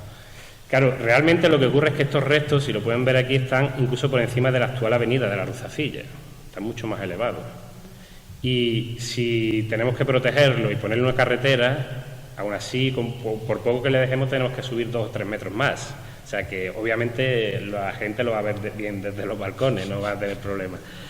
Lo que ellos quieren básicamente es cerrar esto, pero obviamente ya esos restos se conservarían. Bueno, supongo que los ingenieros sabrán cómo hacerlo, pero no se va a poder visitar, se va a tapar, se va a cerrar y se va a sellar de por vida, porque una autovía, a ver cuándo la eliminas para quitarlo, eso ya estará ahí para siempre. Y sobre todo, aunque lo tapes muy bien, si lo subes 2 o 3 metros, imagínense esos 50.000 coches diarios pasando por ahí, muchos de ellos camiones, trailers, al final esas vibraciones a un edificio que está hecho con tapial de tierra y mortero de cal, ¿no? Son muros de tierra. O sea, eso prácticamente, cuando alguien dentro de 2 siglos o 3 quiera quitar la carretera y ver lo que hay debajo, se va a encontrar nada, básicamente, ¿no? Ha habido mucha polémica y sobre todo el PSOE ha atacado, incluso Isabel Ambrosio, que fue antigua alcaldesa de Córdoba, se ha atacado en la Junta con esto y utilizando incluso algunas palabras que hemos dicho en alguna prensa sobre este tema, pero claro, bueno, Isabel Ambrosio por otro lado era alcaldesa cuando los de los arrabales, o sea que cuando cada uno va tirando, pero realmente es un arma política tanto para atacar como para no. El caso es que los restos arqueológicos se han quedado en esa situación, una polémica sobre todo en torno a octubre, porque ya es cuando se decide o se dice tanto la Junta de Andalucía, que es la que paga esto, junto con el alcalde con Bellido, deciden directamente que sí, que se va a soterrar y que ya está, y que va todo para adelante, que no hay ningún problema. Claro, el problema es que eso no lo dice ni la prensa ni lo dicen los políticos. En el informe arqueológico propone eso, pero propone que hay que excavar todo el yacimiento. Y no se ha excavado, creo que se ha excavado un 20%. ¿Qué podrá salir ahí cuando excaven? Pues obviamente cuando se excave entero habrá que ver quién lo excava y cómo, que eso habrá que vigilarlo bien. Pero realmente yo espero que sea el arqueólogo que hizo la primera, desde luego. sí, o algunos de los que funcionan bien. Espero que no, y lo digo aquí claramente, que no contraten a un mercenario, que a veces los hay, ¿no? Pero los arqueólogos que normalmente están en Córdoba no lo son. Pero yo espero que no hagan algo de eso, porque son restos muy importantes y lo que va a salir en el resto, en el porcentaje que queda por excavar, va a ser tremendo. Eso ya se lo digo de antemano. Ya digo que esto es un estandarte, tanto para Bellido como para Juanma Moreno, y con las elecciones encima, pues estos son elementos que, ya digo, son siempre problemáticos. Fíjense que en la página propia del Partido Popular de Andalucía se habla de que la infraestructura es vital, vital para la movilidad. Mucha gente dice que no es necesaria, pero en este caso es vital. Y que se va a hacer, que son 30 millones prácticamente, 36 meses, y que ya estaba hecho y se va a hacer sí o sí. Y además, bueno, de nuevo, fíjense las palabras, ¿no? La obra se ha visto retrasada por el hallazgo de resto arqueológico, ¿no? Pero no han impedido la continuidad del proyecto, que no nos han molestado, que nosotros nos quitamos este problema arqueológico de encima. A partir de ahí, pues obviamente, el alcalde ya tiene claro que subir la cota, es decir, subir la carretera un poquito y aplastar los restos. Esa es la solución clara. De hecho, esta zona donde se tiene que excavar la mayoría, porque esta es donde apareció la basílica que hemos visto antes, posible basílica, aquí apareció un batisterio.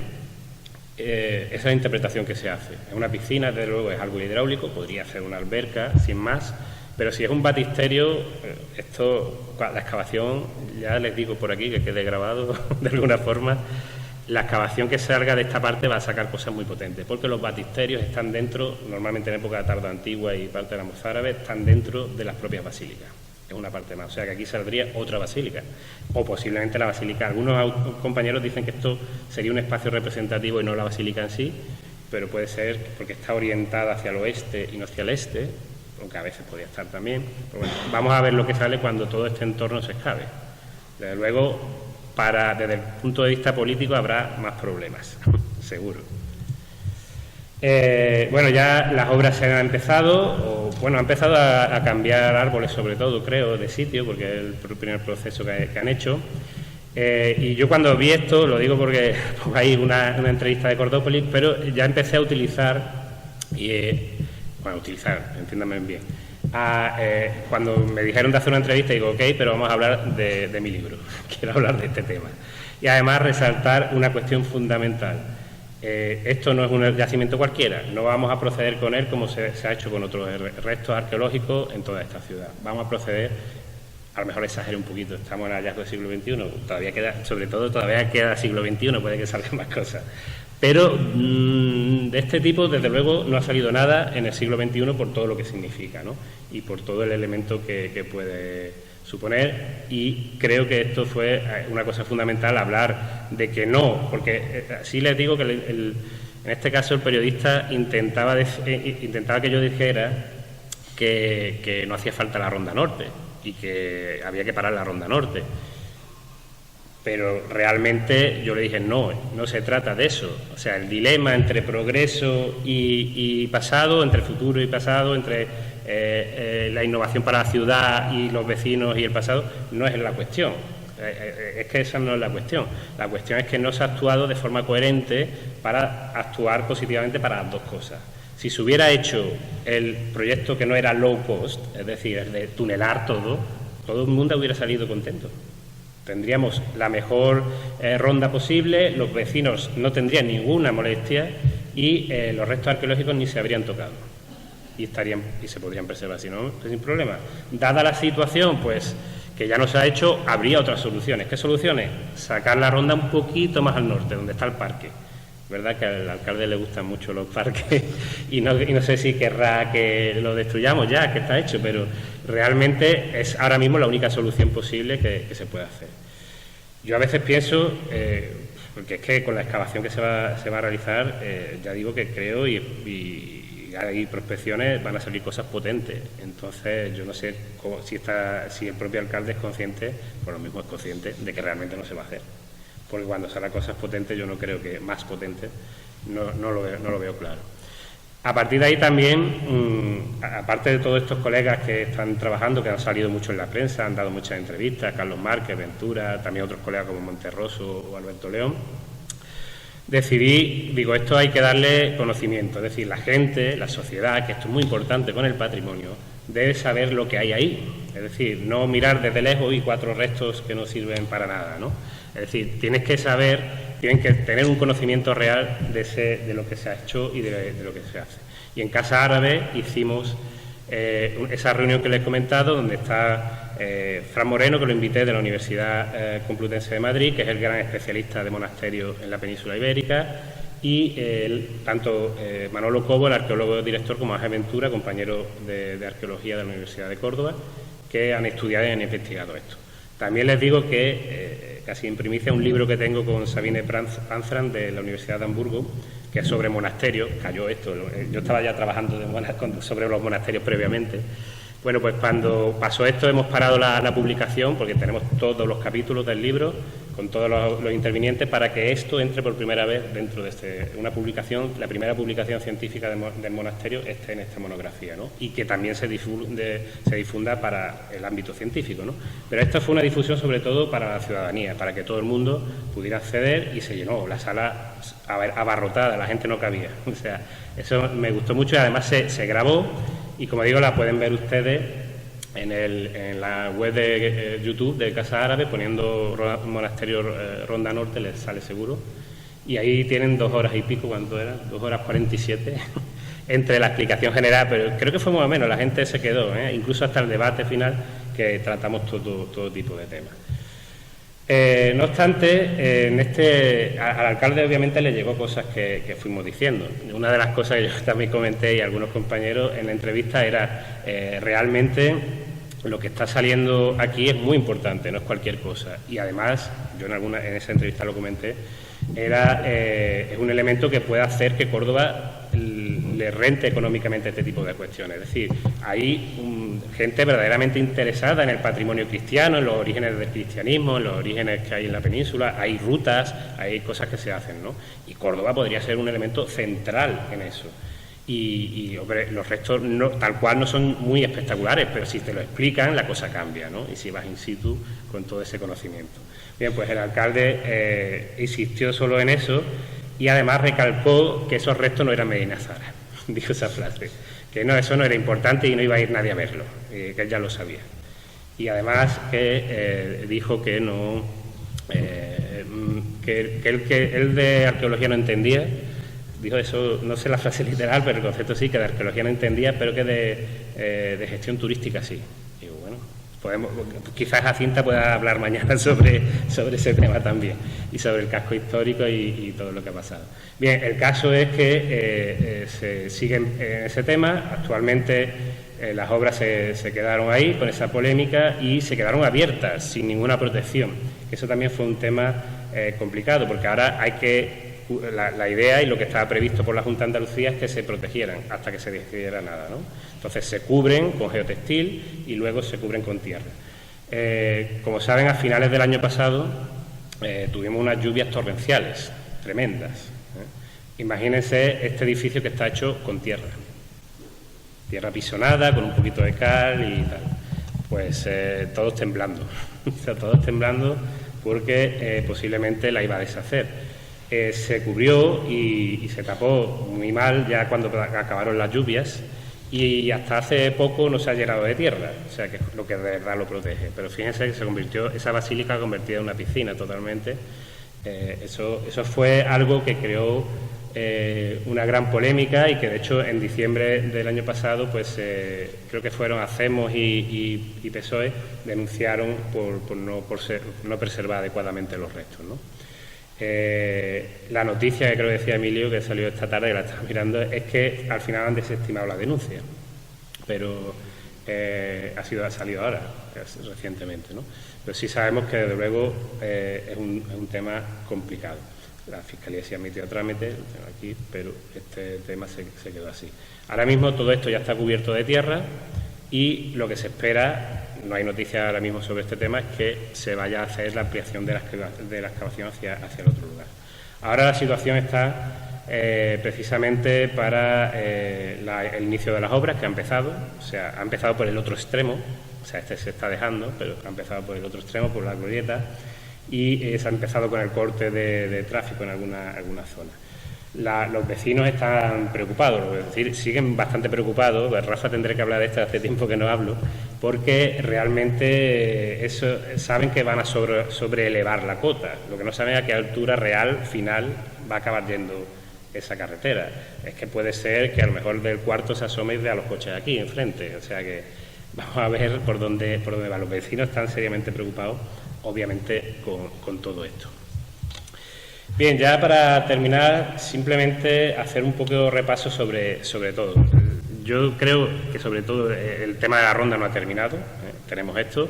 Lo que vamos a ver, esto es casi una presión con tiempo, porque se supone que tiene que terminar en 2027. Entonces van a empezar la obra por aquí, por el este, por la izquierda, y van a acabar al final, que es donde está el monasterio. Esto es una presión tremenda. Yo no quiero ser el arqueólogo que escabe aquello, porque es como tener aquí la espada de Damocles, ¿no?, pendiente sobre tu cabeza. Es una cuestión bastante tensa. No sé lo que va a pasar, pero desde luego nos esperan más noticias, muchas más noticias sobre este tema en Córdoba.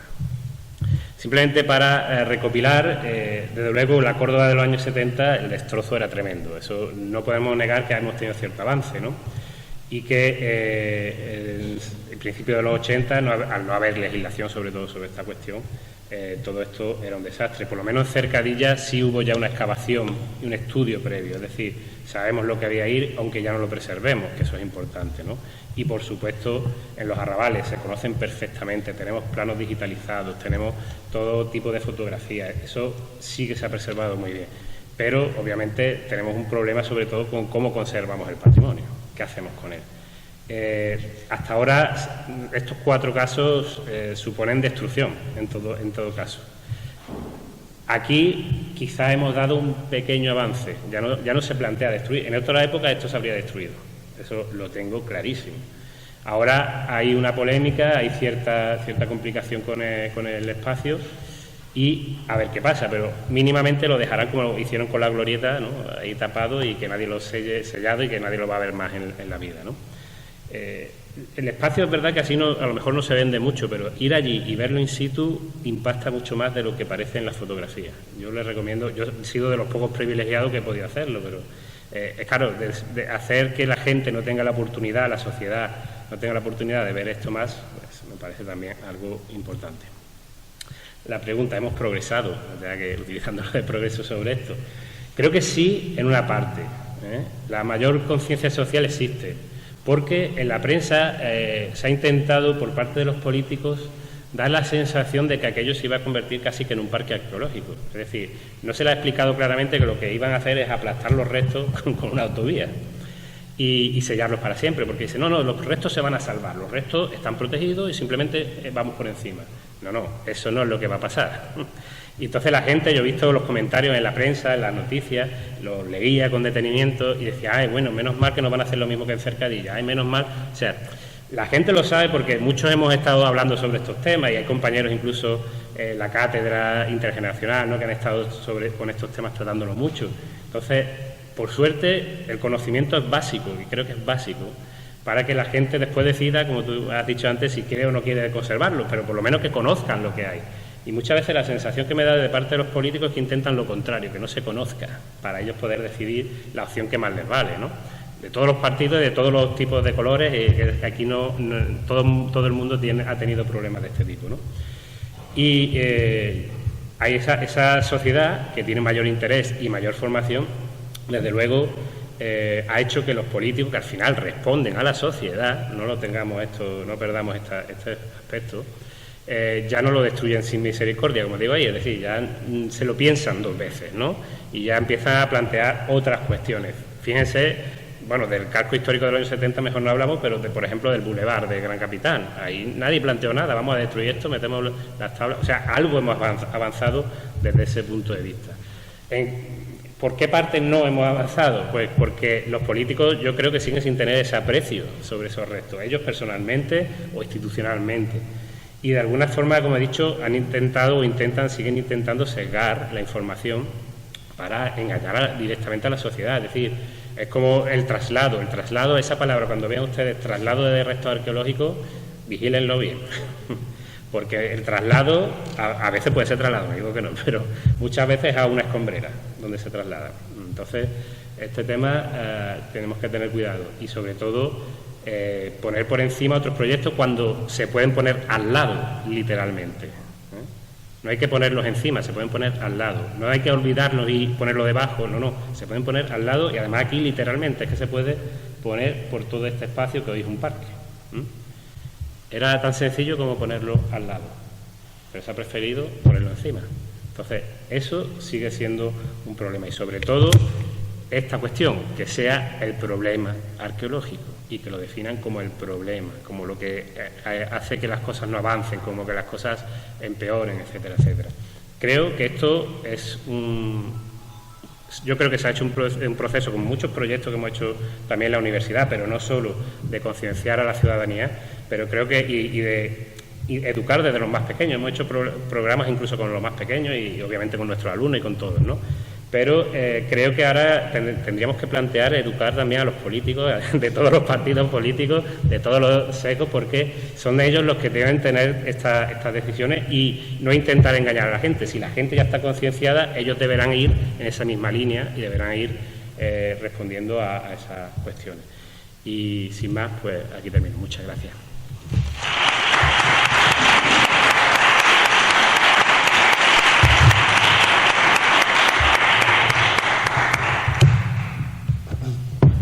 Bueno, pues muchas gracias, Rafa, por este magnífico retrato o relato del arqueocidio cordobés, ¿no? A partir de los 70, ¿no? Bueno, a mí se me han venido muchas cosas a la cabeza, pero bueno, ya de entrada, ¿no? Esto de el patrimonio puede ser molesto y los arqueólogos también. Sí, para algunos son muy molestos. Y claro, he pensado continuamente en el símil entre la culpa lo tienen los arqueólogos como cuando se dice la culpa lo tienen los ecologistas, ¿no? Porque una cosa parecida, ¿no? Bueno, pero no voy a hablar yo. Quiero abrir turno de preguntas, o si alguien tiene alguna curiosidad, algún comentario.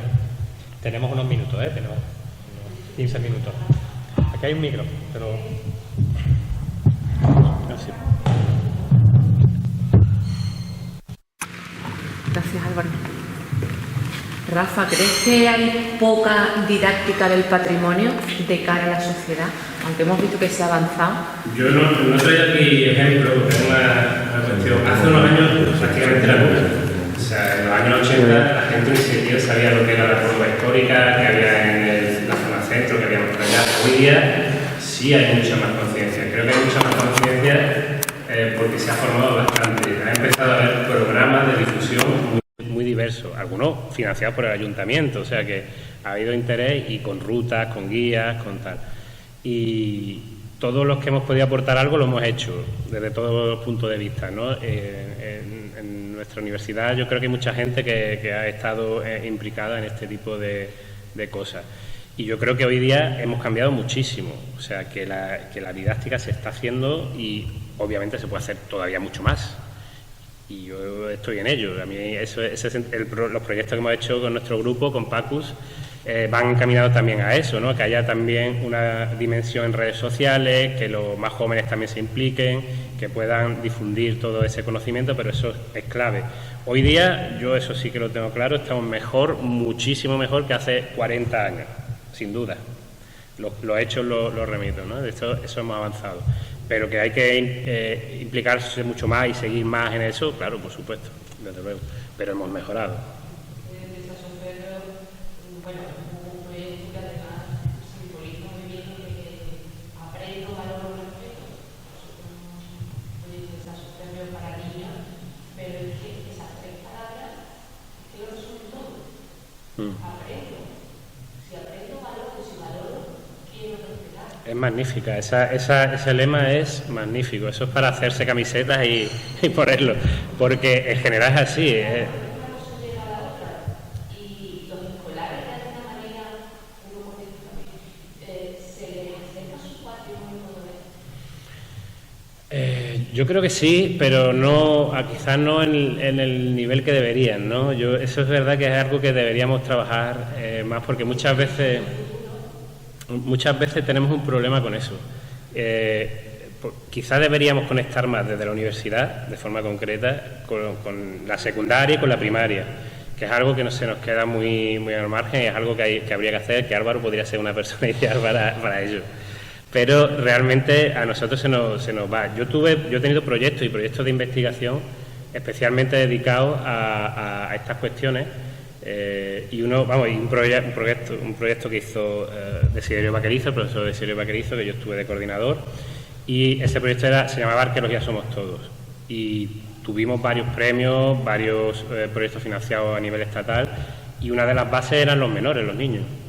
De hecho, llegamos a recrear en la universidad, en la Facultad de Filosofía y Letras de Córdoba, llegamos a recrear una pequeña excavación con una casa de los arrabales de Córdoba, a escala, igual, con los mismos materiales, todo igual, y con distintas fases. Pusimos un muerto también tardo antiguo, bueno, un muerto de mentira, era de plástico, pero... y venían allí, excavaban, sacaban la cerámica, interpretaban los espacios. Eso era una maravilla. Claro, y con ello hacíamos... yo ahí me pierdo un poquito más, pero había compañeros que trabajaban más esa línea y yo me dedicaba más a las tecnologías, pero realmente sí que nos dimos cuenta, porque trabajamos con profesorado de Ciencias de la Educación, de Didáctica de las Ciencias Sociales, y ahí aprendimos mucho con ellos, porque claro, nosotros decimos, bueno, para los niños lo mismo que le damos a los mayores, pero es más simple. No, si no funciona. Y ellos nos dijeron, no, tenemos que darle la vuelta, hay que hacerlo de esta forma, hay que todo. Y aprendimos muchísimo, porque eso es también muy importante con los niños. Con los adolescentes a lo mejor ya se escapa, podemos darle algo más parecido, pero a ellos era cambiarle totalmente el concepto. Y aprendimos mucho, y creo que hicimos muchos talleres con muchos colegios. Aquello fue muy potente. Lo que pasa es que la idea del proyecto es que acabara financiándolo alguna institución pública, que era lo suyo. Nosotros nos financiamos como podíamos en aquel momento, y con proyectos estatales y tal, pero eso era para que tuviera una continuidad y para que el ayuntamiento, y lo intentamos de mil maneras. Hicimos muchos proyectos. Hay uno, eso si quieres el año que viene te explico otra, sobre los proyectos de difusión, que es que hicimos muchísimo. Y uno de ellos fue La Serquía en el Tiempo, que La Serquía es un barrio de Córdoba, la zona viene del árabe, Arrabá Sharquí, y ahí en la zona del Palacio de Oribe, no sé si lo conocen, en ese Palacio de Oribe plantamos una cúpula geodésica con unas proyecciones, y en esa cúpula explicábamos en 15 minutos con reconstrucciones 3D toda la historia de la Serquía, desde época romana hasta la corredera ya contemporánea. O sea que todo eso se estableció, la gente le gustó muchísimo, estuvo muy bien, pero claro, no llegó nunca, y parte lo costeó el ayuntamiento, pero no llegó nunca a establecer un presupuesto para mantener aquello, que no era mucho, pero un presupuesto clave para tenerlo fijo y tal.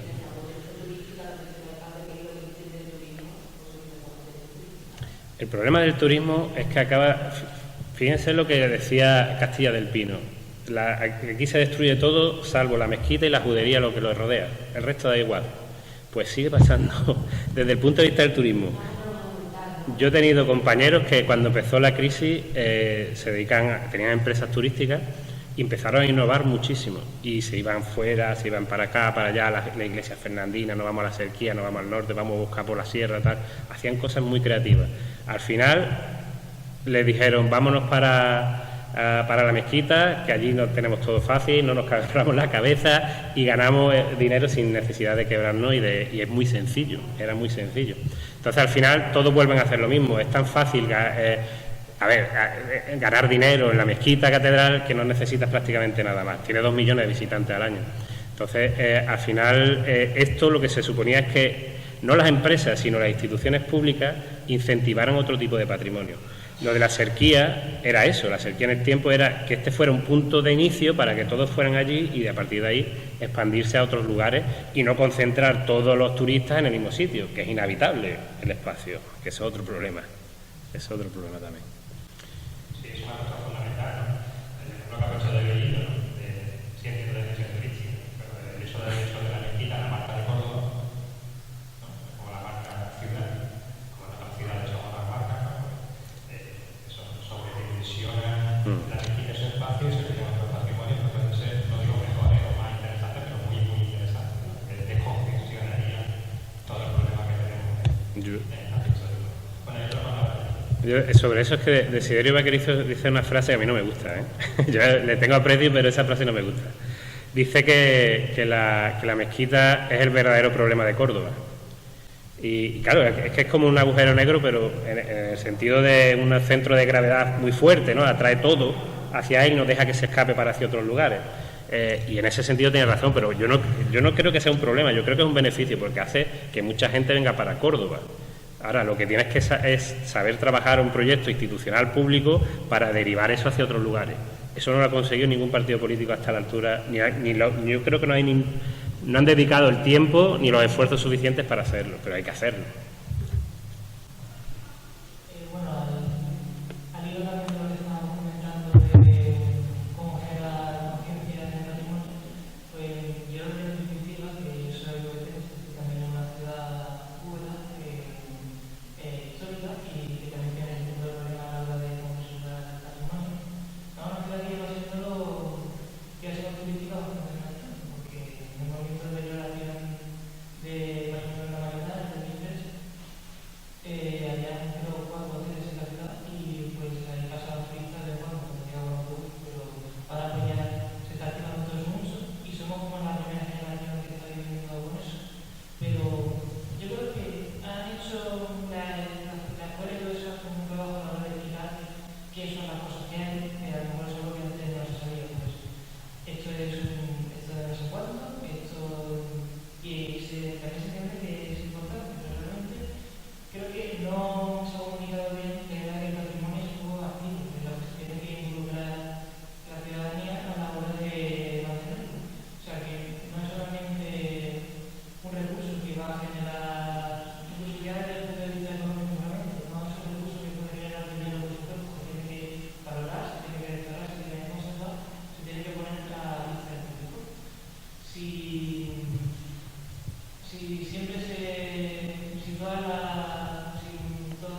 en todos los lugares nos limitamos a hacer lo que estamos haciendo ahora con el patrimonio que está apareciendo, pues realmente no significa que no estamos consiguiendo, como lo estamos siempre empezar a ganar, solamente nos estamos quedando con lo que ya conocemos. Entonces, pues también yo creo que iría por ahí la cosa, la de mejorar la educación que se da a las personas sobre el patrimonio, siguiendo de todo eso. Enfatizar que eso es algo activo. Tiene que haber, por ejemplo, yo soy de Barrio en Huelva, se ha puesto en activo un barrio que estaba históricamente muy deprimido, con muchas casas abandonadas, y se puso en activo una fundación muy interesante, porque incluso ha derivado ya en el cultural, tiene una historia propia, que ha llevado a tener algunos autores bastante cultural. Entonces, pues sobre todo eso, la idea de que el patrimonio en este tipo de sitio histórico puede ser un sitio de realizar la vida cultural del lugar de local y también un lugar que tiene que contar con la aportación de las personas que viven juntas. Eso es clarísimo. Si las personas que viven en ese patrimonio no lo quieren, vamos mal. De hecho, yo considero que, sobre todo en lo que yo hago incidencia, es en la educación y en el conocimiento. Es decir, la gente a la que pertenece o que vive en ese patrimonio deben conocerlo, como ha comentado la compañera antes, ¿no?, para poder valorarlo. Pero muchas veces ocurre también, como ha comentado Álvaro al inicio, que puede dar el caso que la gente no lo quiera conservar. Pero bueno, por lo menos, desde mi punto de vista, más allá de las cuestiones legales, lo importante es que esas personas valoren o conozcan ese patrimonio, y ya después que decidan, ¿no? Pero no se les puede forzar. Eso es una cuestión que ya también la trata en algún caso, porque forzarla no acaba bien. No he traído aquí algún caso, pero en Córdoba a veces se ha forzado conservar algunos restos aislados sin sentido que la gente no comprende ni no conoce. Por ejemplo, un horno almohade que hay en la zona de Ollerías, en Córdoba. Lo tienen allí conservado y techado, y se gastaron un dineral para un horno que está ahí. Pero sin más, sin contexto, sin el barrio alfarero, sin nada. Entonces, ¿para qué quieres un horno ahí, en la plaza, en medio de la plaza? Adivinen para qué utilizan el horno, que está muy bien techado en invierno. Hacen botellón, hacen de todo, se meten dentro y está todo lleno de basura siempre. La limpian, pero se llena de basura. La limpian, pero se está siempre fatal y está destruyéndose. Entonces, también es muy importante eso, que obviamente ese patrimonio esté conectado con su ciudadanía, con su sociedad. Si no está conectado, tenemos un problema. Y si no está conectado porque no quieren, ahí ha habido una cosa que a mí me interesa mucho, que son las estatuas que caen, de alguna manera, ¿no? Que son estatuas casi el elemento más simbólico y más difícil de resignificar. Pasa en España con las estatuas de Franco, por ejemplo. La última cayó en Melilla. Estaba allí y iban la gente a hacerse fotos con la estatua de Franco. ¿Qué hacemos con ella? ¿Qué hacemos o qué está pasando? Ya parece que se ha frenado un poco, pero hasta hace unos años en América con las estatuas de Colón, o de San Junípero, de Cabrillo. Sí, las destruían, literalmente, ¿no? Obviamente, ¿qué pasa con las estatuas de los dictadores o de tal cuando caen, ¿no? Saddam Hussein, la primero que hicieron, la macro estatua que tenían, la destruyeron la primera, ¿no? Es decir, eso es un patrimonio que depende de las circunstancias, pasa. Pero por otro lado, una cosa que me sorprendió mucho en la guerra de Ucrania, al inicio de la guerra de Ucrania, en Odessa está la escalera de Odessa, que es muy conocida por el acorazado Potemkin, pero arriba del todo está una estatua de Richelieu, que es la que aparece en la película. Bueno, pues esa estatua y otras muchas que había en la ciudad, lo primero que hicieron es protegerlas con sacos. Empezaron a poner sacos rodeando, tal como si de estos sacos de trinchera típicos, ¿no? Y me llamó la atención, aquí está muriendo gente y fíjate cómo ellos le están dando importancia a esto. Y hace poco también escuché una noticia de una mezquita en Gaza del siglo VII.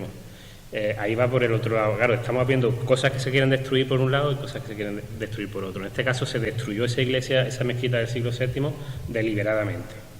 Y se explica, se hace, esto además conocía en Newcastle a Peter Stone, que tiene una cátedra UNESCO de este tema, que se llama el Blue Shield. El Blue Shield es el escudo azul, es de un escudo de la UNESCO, de la ONU, que lo que se va es a proteger sitios monumentales, sitios patrimoniales, porque son uno de los elementos principales para destruir. Yo le diría, si Córdoba entra en guerra con Sevilla, hombre, que no pase, pero Sevilla va a atacar, lo primero va a meterle una bomba a la mezquita y Córdoba a la Giralda.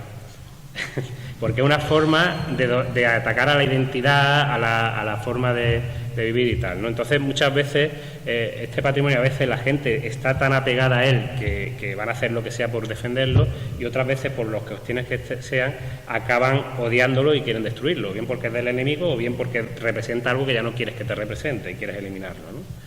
Son cuestiones, pero es verdad que siempre es fundamental esa sociedad.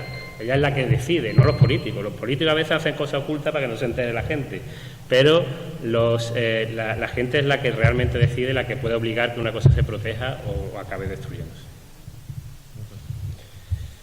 Bueno, como ven, el tema es amplísimo. Podemos hacer un congreso. Bueno, reiterar las gracias a Rafa por esta ponencia tan estupenda.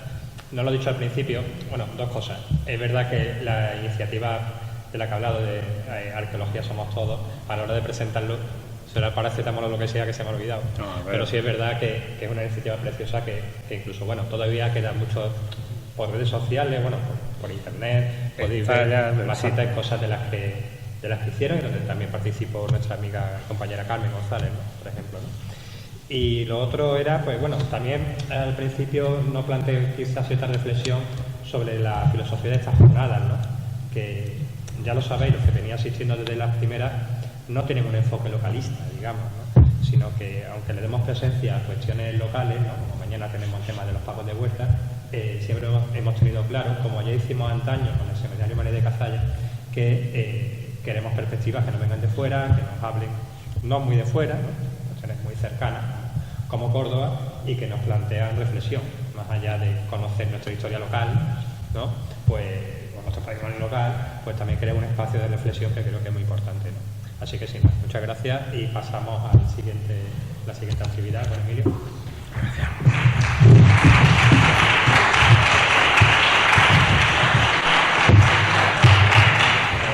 La hora nos aprieta un poco y para no ir con el tiempo encima, pues agradezco que me acompañe en la mesa Pepe Arcaide, director del Instituto Antonio Gala. Él nos va a decir unas palabritas sobre la presentación o el proyecto de juego de Tesoro Bocanegra, que ya hemos desarrollado un poquito en el instituto, y luego os hago una pequeña presentación del juego, ¿vale? Muchas gracias, Pepe. Literalmente algunas palabras. Bueno, estoy aquí un poco por agradecer a la asociación Saferro porque seamos los chequeadores del juego, los que vamos a testar o los que estamos testando el juego, y por dar la oportunidad, conectándolo con lo que comentábamos antes, de la posibilidad que nuestros alumnos pues se acerquen a ese patrimonio más local, no tan de la ciudad de Córdoba. Y bueno, básicamente de eso se trata, de abrir las puertas. Bueno, las puertas están abiertas del centro, de abrirlas una vez más a la oportunidad de hacer cosas con gente que trabaja para la comunidad, digamos, ¿no? Pues gracias. Muchas gracias, Pepe. Mira, rápidamente presento el proyecto de juego de El Tesoro de Bocanegra, ¿vale? Lo tenéis uno ahí en la entrada. Esta es la portada del juego, que es una recreación de la idea. Ahora voy a desarrollar un poquito la idea. El tema de la gamificación en Palma es una cosa, o de los juegos relacionados con historia, es una cosa que tiene ya su historia también, porque en el Museo Municipal en los años 90, 80 se hizo esta oca, que está por ahí perdida, todavía quedan algunas, y este juego no tuvo mucho recorrido tampoco, pero al final es curioso porque ya se empezó a jugar con la historia, ¿vale? Posteriormente, nosotros, como ha dicho Ana antes, la Asociación Saso Ferreo, también con el tema de la didáctica, pues se hicieron estos proyectos didácticos en el museo, y veía un miembro y maestro por Carlos Jurado en el Museo Municipal, que está aquí en Las Caballerizas. Aquí vemos cuando nos vestíamos algunos jóvenes, este soy yo en este caso, vestidos en pieles, y niños de instituto, no, de colegios de Palma, en el arroyo de Somonte, aquí haciendo como vivían en el Paleolítico, con pieles y todo esto, pieles también. El proyecto de nuestro museo, que eran unos puzzles, todo esto se desarrolló a principios del siglo XXI. Un poquito antes, se hizo un proyecto también que era Ins Balma, que era un proyecto de un juego de aventura en la Palma del Río medieval. Esto es de los años 90, no se desarrolló mucho, se hicieron algunos juegos en la Casa de la Juventud, pero no hay ideas bastante interesantes sobre estos temas, más cercano al rol, porque en aquella época el rol estaba de moda, pero era curioso este proyecto que estamos buscando, a ver si queda alguna copia, pero no hemos encontrado. Existía un juego de rol también relacionado con esto que se llamaba La Aquelarre, en el que da la casualidad que este juego es muy conocido en el ámbito español, y hay una amplificación de este juego que alguien lo hizo de Palma. Hay una especie de etapa que se hace de Palma en este juego de rol, también del principio del siglo XXI. Y sobre todo esto, pues empecé también a darle vuelta a estas posibilidades, y se me ocurrió dos estrategias de patrimonio. Una que era el Tesoro de Bocanegra, que al principio era una gincana monumental por aquí, y luego otro juego que se llama Vicus Palma, sobre la conquista de Palma en 1241. Este Vicus Palma, que lo desarrollamos con una asociación de juegos de Palma, en este caso Palma Levela, esta asociación desapareció y se quedó en proyecto, no terminamos este proyecto, y la gincana sí se hizo en junio de este año.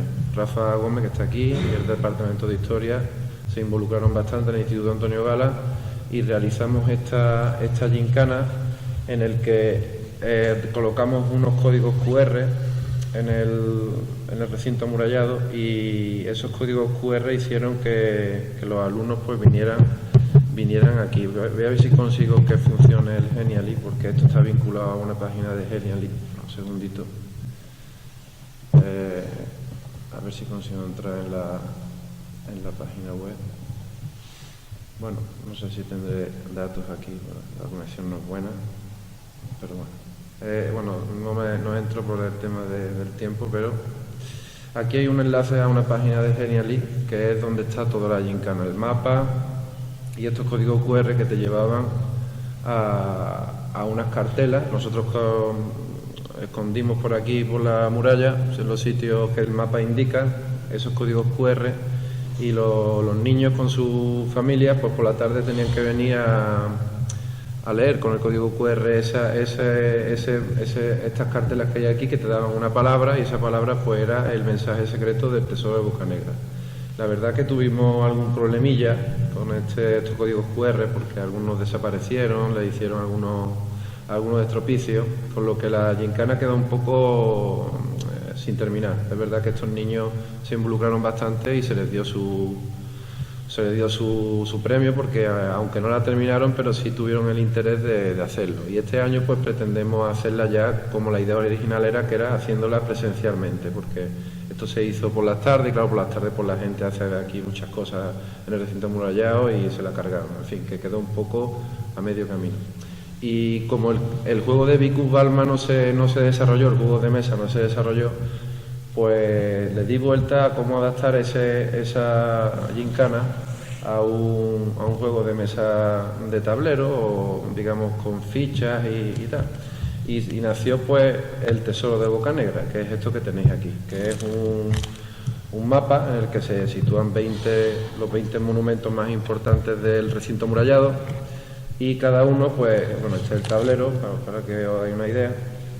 Aquí viene el tablero y por detrás pues habla un poquito el motivo de este juego. Bocanegra fue el primer señor de Palma, se llama Micer Egidio Bocanegra, y este hombre era un mercante italiano que vino a la corona de Castilla por un tema de las guerras con los merimerines, en fin, que se le dio Palma como pago.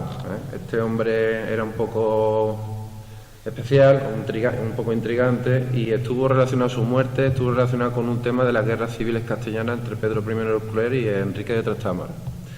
Ahí lo matan y lo torturan. Lo curioso es que hay un pasaje de la historia un poco extraño, porque en Almodóvar, en el castillo de Almodóvar, estaba encerrado el tesoro real, y le piden un traslado a Carmona, que es donde estaba Pedro I el Cruel, y ahí hubo una historia con el tesoro real que no sabemos qué pasó. Bocanegra estuvo ahí implicado y eso hace que lo torturen y lo ahorquen. Yo me he inventado esa historia, sería que Bocanegra aquí detrás lo cuenta. El tesoro venía desde Almodóvar con un noble que se llamaba Yáñez, en Barranca, en una isla del río, y ahí Bocanegra los ayuda y se los traen aquí a Palma, y por la noche pues los manda a matar y se queda con el tesoro. Lo esconde aquí y se va a Sevilla, y allí ya lo capturan, lo matan y se queda el tesoro ahí un poco en secreto. Varios años después, 30 años después, 1396, pues 4 buscafortunas se dedican a venir a Palma a buscar el tesoro, y bueno, pues los chavales pues tienen que elegir unas monedas, que son, bueno, unas monedas no, unos personajes, cada equipo tiene una figurita, pues va colocándola en el recinto.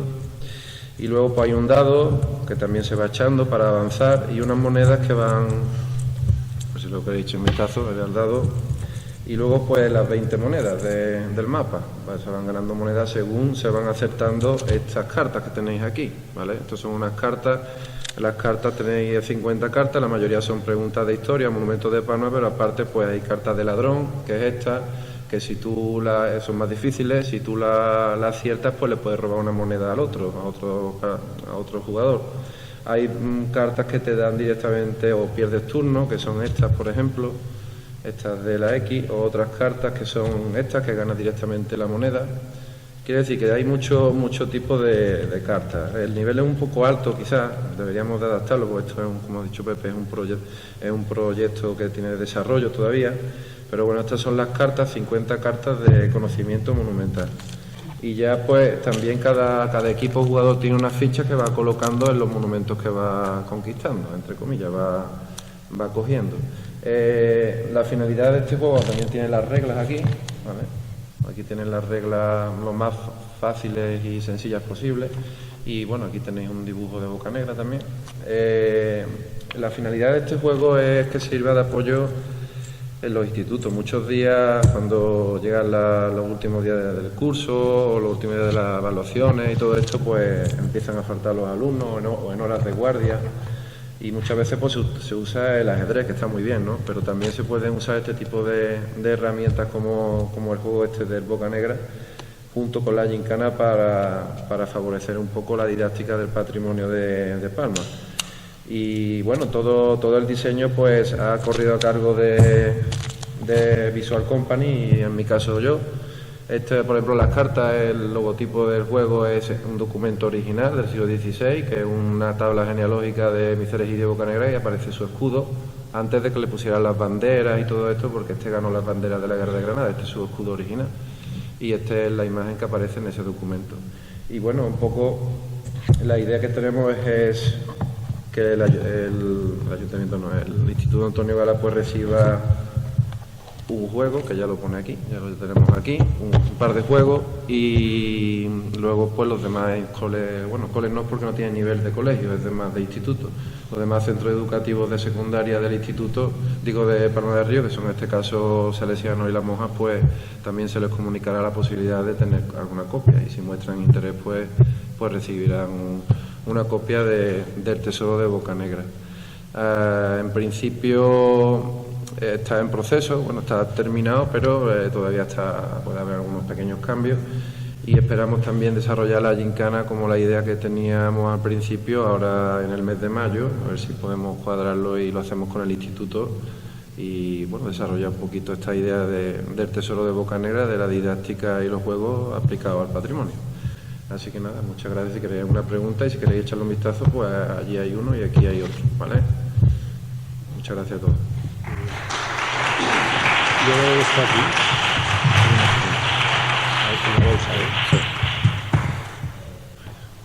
¿Alguna pregunta? ¿Algún comentario?